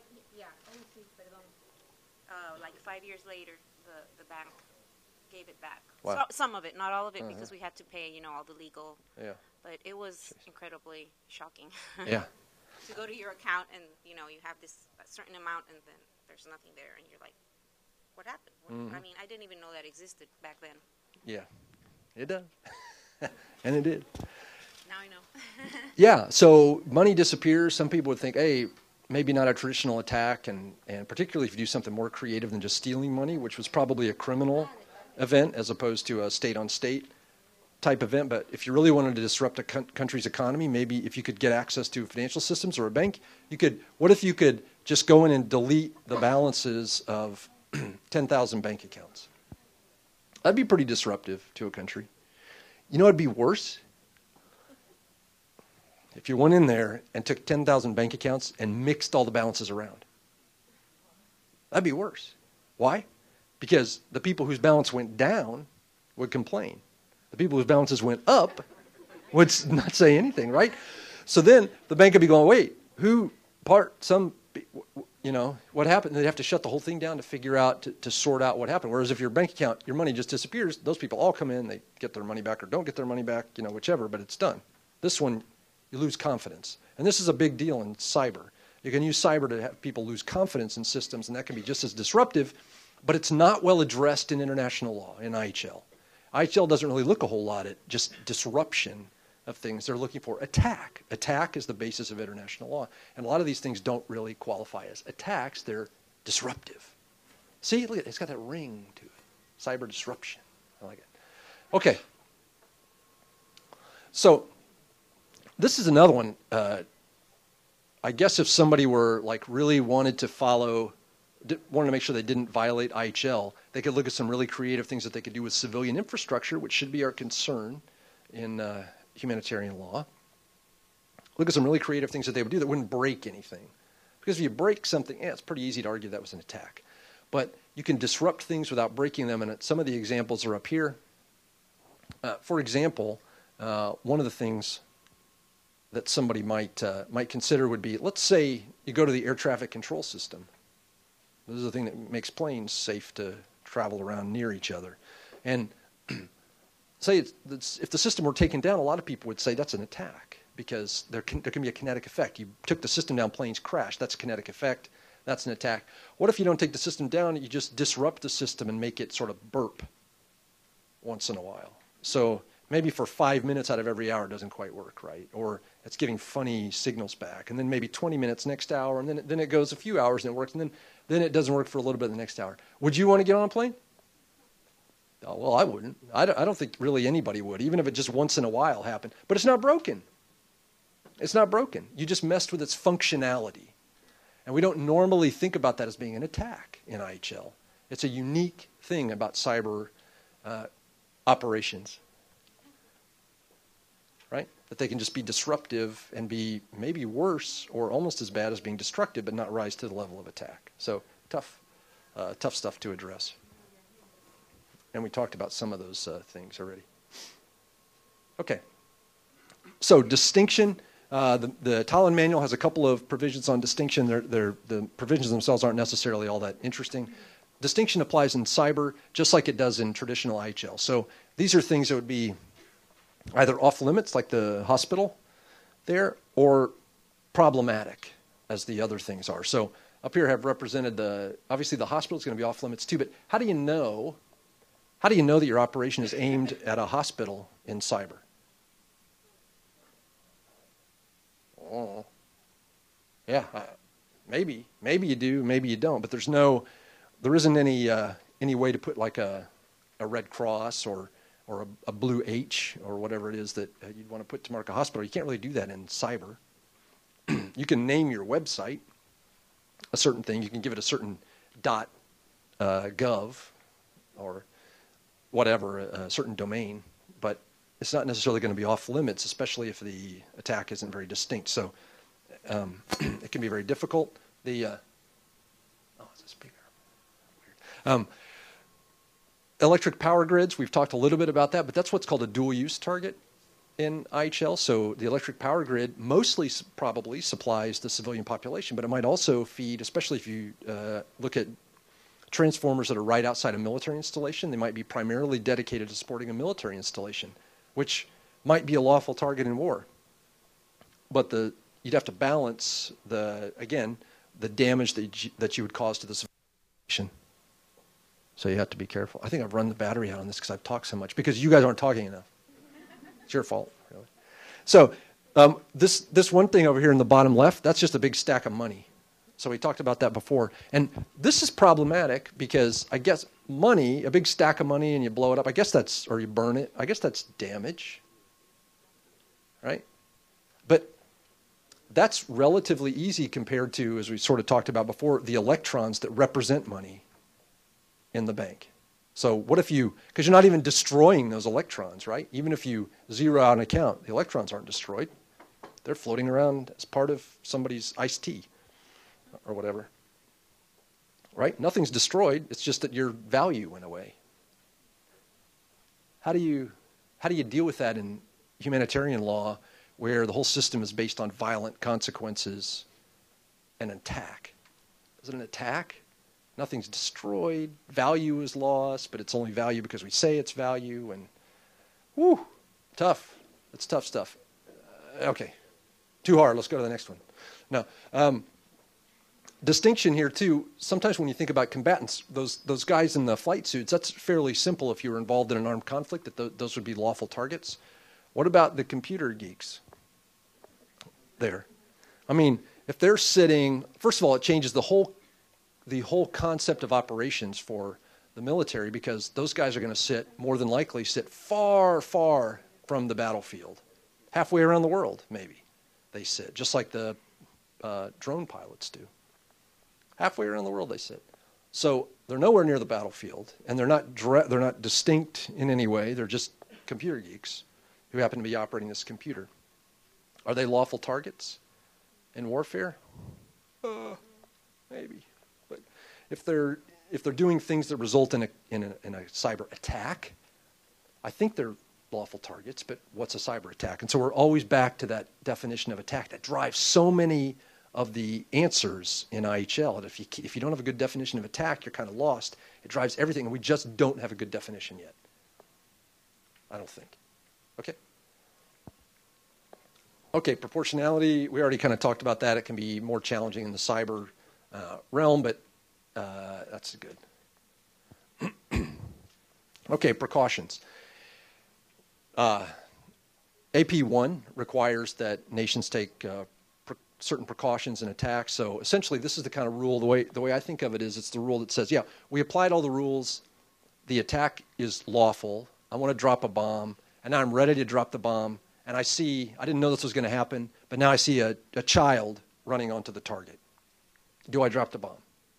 No, because I did the proportionality equation and whatever based on what I saw. This is a new thing. I need to reconsider the equation now. So the precautions in attack would say, you refrain from the attack until you can reestablish what's happening, because it's unanticipated. That's the kind of the easy way to look at precautions in attack. It can be difficult and particularly challenging in cyber. and verifying what the target is, because the target is represented by an IP address. So it's a string of numbers. You ought to know what it is, but it's just not as intuitively obvious as when you're looking at something, even if you're looking through a camera. It's much more difficult in cyber. And we're also, the bottom one makes it kind of interesting because the precautions requirement says you should choose the means of attack that's going to create the least collateral damage and be the least destructive and harmful to the civilian population. Looking at it from a big picture perspective, that might in fact be, as I sort of touched on before, might be cyber warfare, right? As opposed to kinetic warfare. If you have the two choices, as we talked about before, maybe you should be looking at cyber. So that would drive you to choosing cyber as your instrumentality. Did you have a question? You look like you had a question. Because I'll answer it. All right. Okay. I love this chart. I did it. This is a kind of a, it's just an opinion representation of how one might look at different events that have happened and where they would fit on a spectrum of warfare if you looked at it. And as we talked about, a whole lot of things, some of the things at the bottom there to the left, I would call enabling operations, which means, you know, most of the time in cyber stuff, how do they zero out your bank account? Yeah, they got access to your account, right? I mean, they got your password or whatever. At some point, they said it was like a mirror page. Yeah. Oh, yeah. That I got to a mirror page, Yep. which I thought it was the bank. So you But gave I them don't- your password, but you didn't know. I don't think Yeah. I did that. Yeah. Okay, so what happened was they sent an email with a link on it. You thought it was a legitimate email. Right. You clicked the link. It took you to a page that looked just like your bank's page. You entered your username and password. They collected it. Then they went on your bank and took your money. Okay. And they hack my Yahoo account all the time, also. Yeah. So I'm just like, Yahoo. I'm a victim. Yahoo. Yeah. Bummer. So these things, this kind of operation where you're sending that spear phishing email where you're trying to trick somebody into giving you their password or whatever, that would be an enabling operation. So all I'm trying to do is to get your password so that I can get on your system and do what I want to do, have my way with you, cyber-wise. Right? Once I'm enabled, I can do whatever I want. I can take your money. I could give you money. Probably not, though. I could take the money. I could transfer the money. In a broader context, if I get your username and password to your system itself and not just your bank account, I can go on there. I can put tools on your system so that I can watch exactly what you're doing. And as you've all read by now, I can turn on your camera and look at you typing. I can turn on the microphone and listen to you fighting with your honey. I can have a keystroke logger where I capture all your usernames and passwords. I can go on and change your love letters so that you say, I really don't like you anymore, you know, or whatever. Or I can juice them up because I'm pretty good at that stuff. But you can do whatever you want. You can manipulate people's files. You can steal their files. You can copy them, or you can delete them, or you can even format the hard drive and delete everything they had on the system, right? You don't know what they're going to do. It's an enabling operation, though. You're just getting access to the system. That's way down there at the left end. Is that an attack? Just getting access to somebody's system is an attack?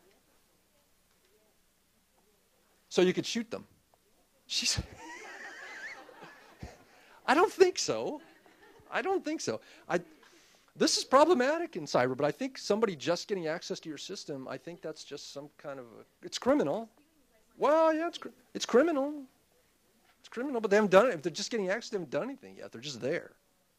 Yeah. Is it really possible to have access to all that information, even the device, the laptop, or whatever? Is it true? If it's off? Yes. Yeah. Well, it can be turned on remotely. Yeah. It is. There is a way. There's a guy, Kaspersky, Eugene Kaspersky, who's the Russian guy who allegedly used to work for the FSB. I don't know, but he's got the third most popular antivirus program in the world, after McAfee and Norton. It's Kaspersky. You might have seen it. Kaspersky. I heard him give a talk one time, and he said there is a way to keep your computer safe from being hacked. Don't ever connect it to the internet. Turn it off and don't ever turn it on. And preferably have the user be dead. But yeah, short of that, pretty much everything you do. And I think if I don't remember if I included Buckshot Yankee, but if not, I'll explain how people can get access to your machine even if it's not connected to the internet, which is possible too. Yeah. Oh, yeah.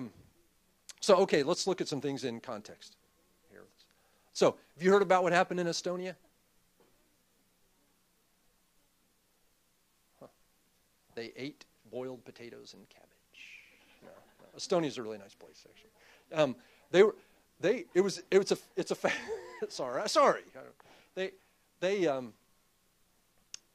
It's a fascinating historical case because what happened was after the breakup of the Soviet Union, they'd been under the Soviet umbrella, and after a while things went by, and they decided, hey, there's a statue of a Soviet soldier from World War II downtown, and we don't really like it there anymore because we felt like we were kind of put upon by the Soviets. So they moved the statue from downtown to a military cemetery. It wasn't a bad place, but it's moved out of its position of prominence. A lot of people who I guess we could call hacktivists from Russia decided they didn't like that, and they launched this enormous DDoS attack against Estonia. Estonia is a very wired country. They do everything online, especially now. It's incredible. It's an amazing story. Article just came out explaining all the things they do online. They got one fascinating, everything online. But this is what happened. The actions went all over the place, just like they always do on the internet. So just about every country in the world was touched by this packets that created this action. Online banking was down for almost a month. The government couldn't send emails and communicate, which was critical to them, remember, because everything was online, even back then for them. So no money was moving, government wasn't moving, and there was a lot of propaganda put on their websites and all that kind of stuff. A lot of economic damage and all that kind of stuff. And originally, Estonia said, hey, we got attacked. But ultimately, they decided, it really wasn't an attack in the IHL meaning of the word. It didn't rise to that level. It was really law enforcement would be better able to handle it. So, and that was important from them because they could have asserted with NATO the collective self-defense provision in NATO and asked for Russia to be attacked in self-defense. But they said they recognized that, wow, that's a big step. And ultimately, for whatever internal reasons they had in Estonia that I'm not privy to, they decided to withdraw any consideration of that and just say, hey, we can deal with it, law enforcement. And they're really, really good at cyber in Estonia now. They've invested a lot in defense and all. But interesting case study. There's a lot written on this one you can read. It is a fascinating case, but not a cyber attack. Okay. Operation Cupcake. Do you know this one? Come on. This was pretty interesting. So again, maybe moving a little bit farther down the spectrum. Wow, you look at me like that? All right. She was giving me this evil look, like cupcake, like that.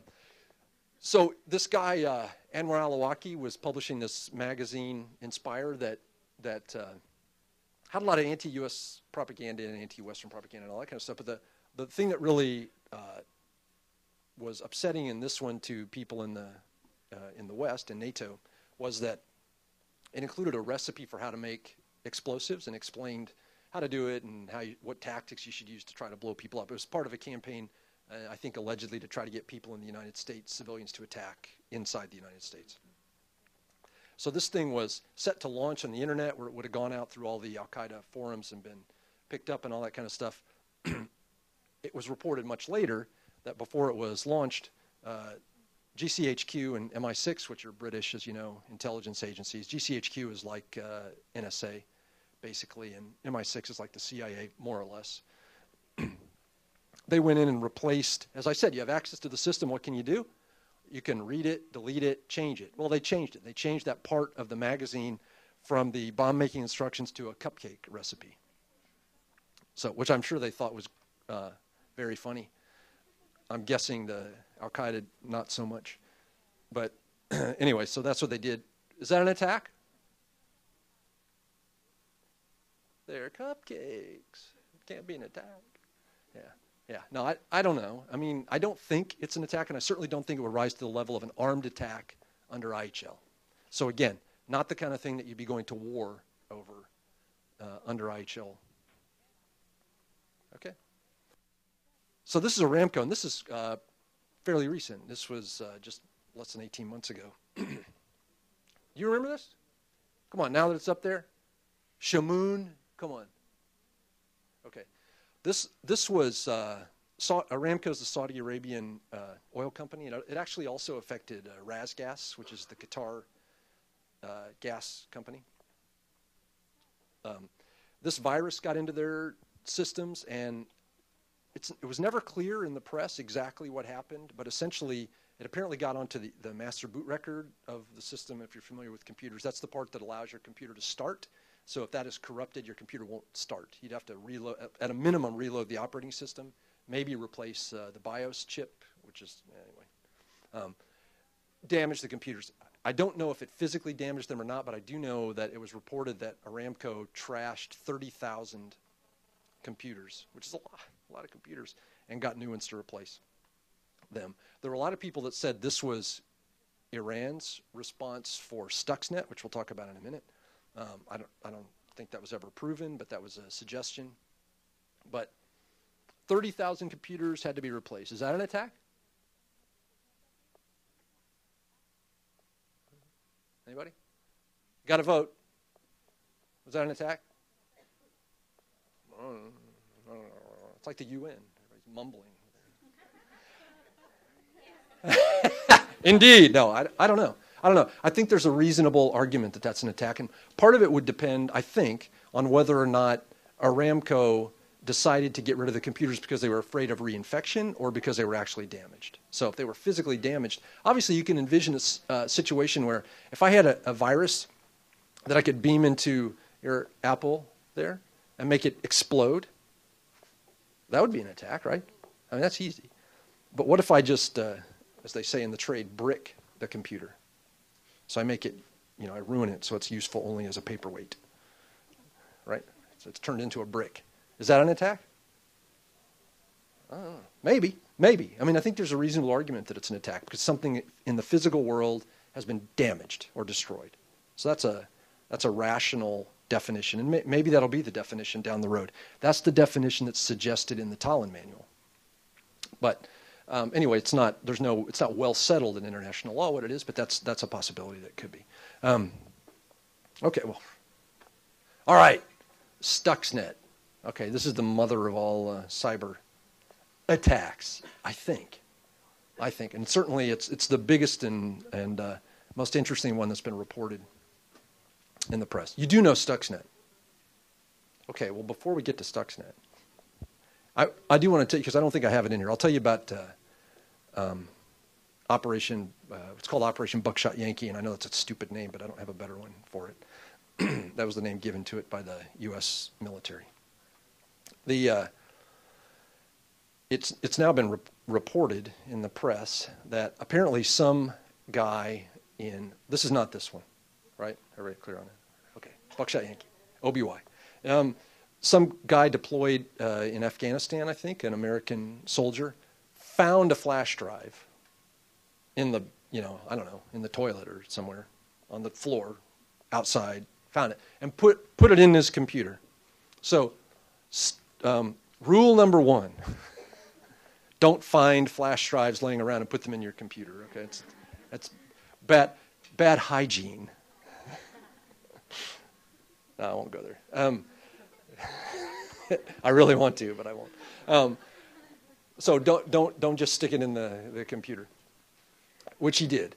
So what happened was there was a virus on there, and what that virus did was it jumped onto his computer. Well, this was a unclassified computer. There were in fact several classification systems of computers for NATO and the U.S. In Afghanistan, but let's just say there's an open one and a secret one for purposes of the discussion. So he plugs it in. It has malware on it. It downloads itself onto the computer, and it waits. Well, pretty soon somebody comes along and puts another flash drive in, and it jumps onto that flash drive. It copies itself onto the flash drive. Okay, and now it waits.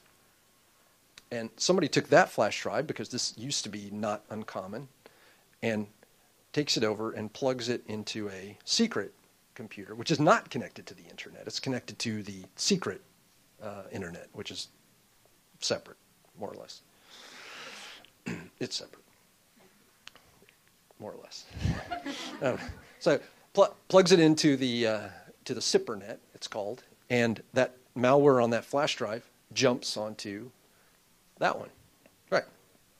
So now it's sitting there, and what it does when it gets there, it kind of looks around, this little code, looks around, this is an interesting place, and grabs some information about what's there, and then waits.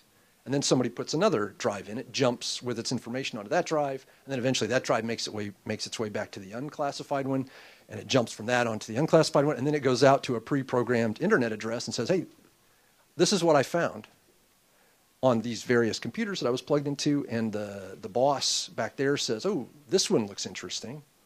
Go get me everything you can off of that one. So the next time it gets plugged. And it's a long process, and you can see, but there are lots of jumps. This is the way it appears that that incident went down, and it's the way that it appears that Stuxnet probably infected the Iranian system. So, moving to the Iranian system. So that's how you can get infected if you're not connected to the internet. If you use flash drives, if you have any kind of connection at all, you can be infected. And just to close it out, that idea out, there's also a lot of concern now about actual infections of hardware that you might buy. So if you buy hardware or prepackaged software that's already infected, there's not a whole lot you can do. And there's a whole catalog of things that are available now if you want to go look at it, like cables. It goes on and on. Unless you build your own computer, you have to mine your own silicon and then build your... It's tough to stay safe. Okay, so this is Stuxnet, the big boy. I'll go back. There we go. So Stuxnet was an operation, and there's never been any, nobody's taken responsibility for it, but the speculation is that this was done by Israel and the United States. I have no idea, but that's really the only countries that have been reported in the press as potentially responsible.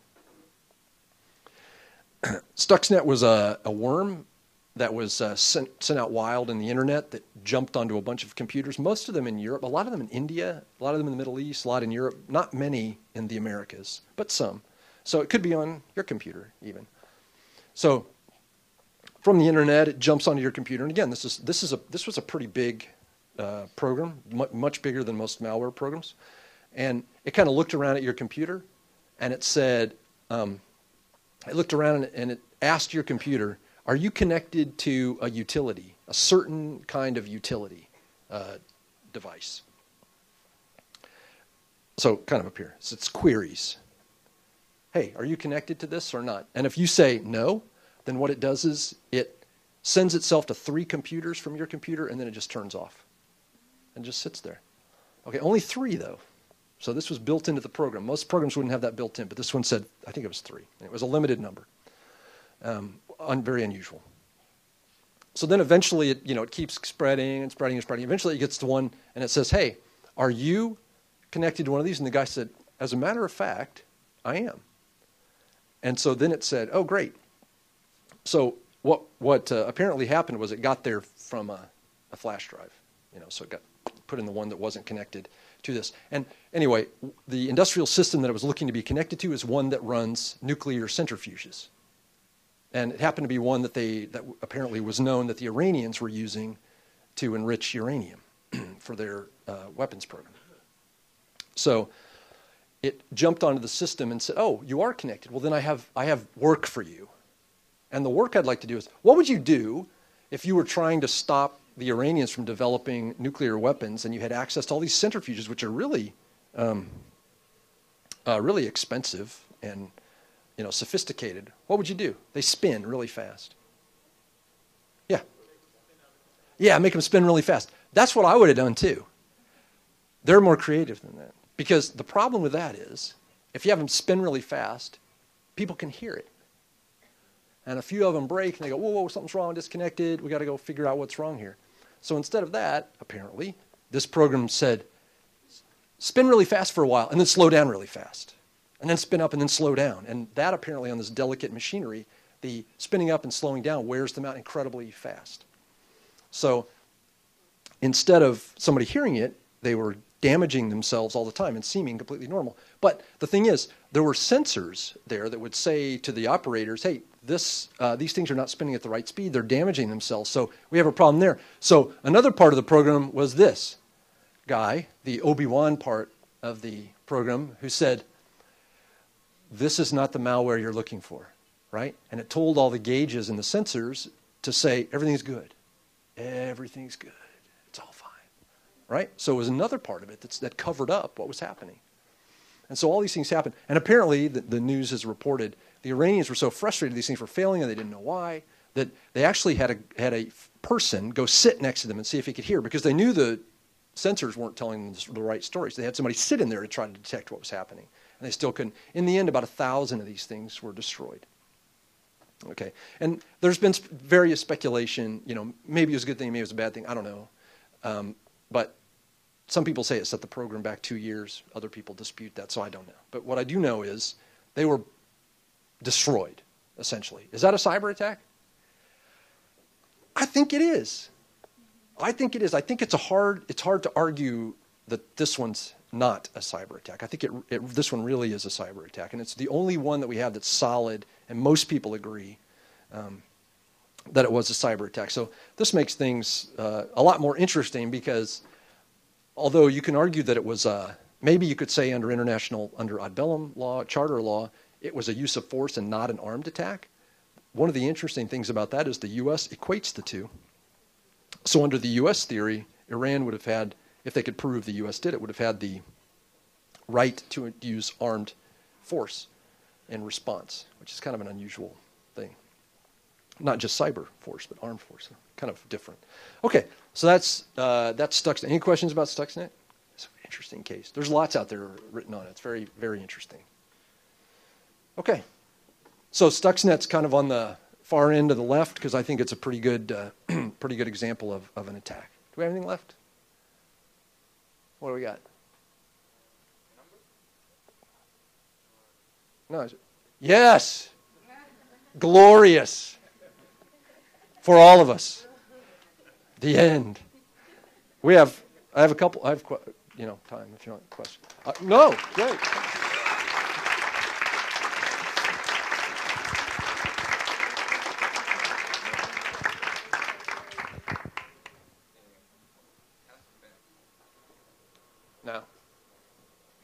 No, that was just for extra. I don't know how to turn this on. Okay. Does anybody? Yes. You want the big mic? Thank you. So my question is, retaking what you said, that if we have the possibility of use the cyber attack instead of the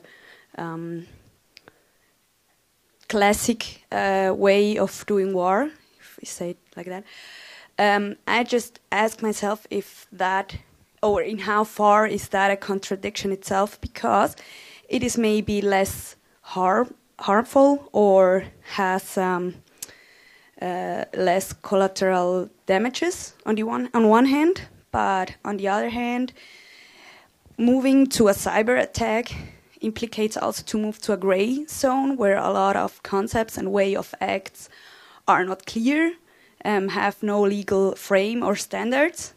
And also because you illustrated us that with cyber attacks, the impact is not necessarily less harmful. Thinking about the examples you put with the ports, with the supply chain, with the traffic, so I just ask myself, the law is saying we have to search a manner that is less harmful, but then we are moving to a gray zone that it's not necessarily in a legal frame, so in how far is that a contradiction? Yes. Yeah, that's a great question. I think as far as the law goes, it's not going to be, one of the things I would advocate is that we try to get the law more precise and more defined, so that we don't have that ambiguity in the law, because that's a totally fair point. It's a gray area, and that would be dodgy, dangerous to move into that gray area potentially. On the effects, though, I would say, the cyber instrumentality should create an equivalent effect. So obviously we wouldn't say, look, we can drop a bomb on this communications trailer and 3 people will die, and that's one way to do it, or we can use cyber and take down the power grid for the entire country. Well, those two aren't really the equivalent thing. So we'd be looking at using cyber to cut off that one node as the equivalent thing. So I get the point. You have to look at the effect of the cyber activity before you decide if it's equivalent and whether or not it should substitute for the first one. But the grayness in the law, those gray areas, totally a very valid point.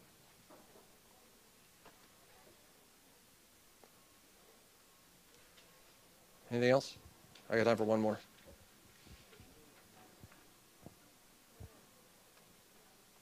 Oh, yes. Use the big one. Makes you feel strong. Okay, so this is, I know you have low capabilities of foreseeing the future. I understand that. But in this case, we know history has shown us that, warfare has advanced, and with certain incidents, let's say the Lusitania, the Gulf of Tonkin, these have been incidents that have, served as catalysts for larger military confrontations. So do you really think that international humanitarian law today is readily equipped for incidents that on a larger scale may, occur within the cyber warfare context and then, might pull the entire, Western powers and other countries in a spiral of, conflict that might not be just on the cyber scale? No, great question, and I didn't mention this concept, which is one of the ironies of working in cyber that I noted from the beginning when I started working in this area. Unlike most areas of the law, actually, the more serious the cyber incident gets, the easier it is to do the law and the policy on. The hard stuff is the low stuff, which is usually, the low stuff, you just let it go. But in cyber, that's the interesting and hard part. The big stuff, if somebody engaged in a cyber activity that trashed the air traffic control system, the railroads couldn't run, there was no power grid, and zeroed everybody's bank account, there's nobody in the world that would say that wasn't some kind of an attack that deserved a response. The problem is when you do those things that I talked about before, where you just kind of work around the edges, where a little bit of this doesn't work, and a little bit of that doesn't work for a while, and this kind of doesn't work as well as it used to work. And the less serious you get, really the harder the law gets, which is weird. So I totally agree. One of the big concerns we should have is about escalation control. Because, when those little things happen, they can turn into bigger and bigger things, and that can escalate to a real, no kidding, kinetic conflict. And that's what we should be trying to avoid. And that's why it's so important to start addressing these low-level things so we can draw a line in the sand, and, so people understand where they stand. So, this one's really serious. This one, okay, we don't like it, but, you can get away with it. Okay. Thank you.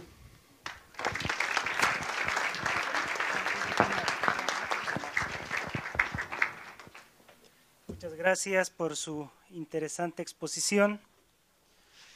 Señoras y señores, miembros de las misiones permanentes, expositores, miembros del Comité Internacional de la Cruz Roja, participantes de este 6º curso sobre Derecho Internacional Humanitario, hemos llegado al final, hemos llegado a la conclusión de nuestro curso, con lo cual se ha dado cumplimiento al mandato emanado de la resolución AGRS 2795, aprobado por el 43º periodo ordinario de sesiones de la Asamblea General de la Organización de los Estados Americanos, que entre otros nos recuerda que incumbe a todos los estados parte de las 4 convenciones de Ginebra de 1949, incluyendo a los estados miembros de la organización, la obligación de respetar y hacer respetar en todas las circunstancias el derecho internacional humanitario, tanto convencional como consuetudinario.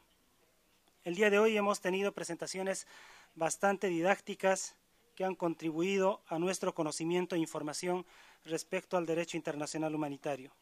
Durante el día hemos escuchado sobre los marcos legales en la conducción de hostilidades, el uso de la fuerza, el orden público, así como sobre la nanotecnología, espionaje, ciberataque, entre otros temas.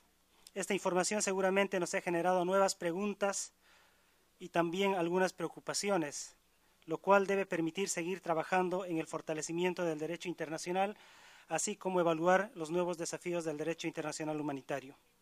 Podemos decir que este sexto curso recoge el estado de arte en esta materia y constituye un valioso aporte que la OEA, de la mano del Comité Internacional de la Cruz Roja, ofrece a los países de las Américas. Queremos expresar nuestro agradecimiento al profesor Valencia Villa, a la señora Ortiz, al señor Brown, al Comité Internacional de la Cruz Roja, al Departamento de Derecho Internacional de la OEA y especialmente a todos ustedes por su asistencia el día de hoy. Muchas gracias. Con esto hemos concluido con nuestro sexto curso sobre Derecho Internacional Humanitario. Muchas gracias por su asistencia.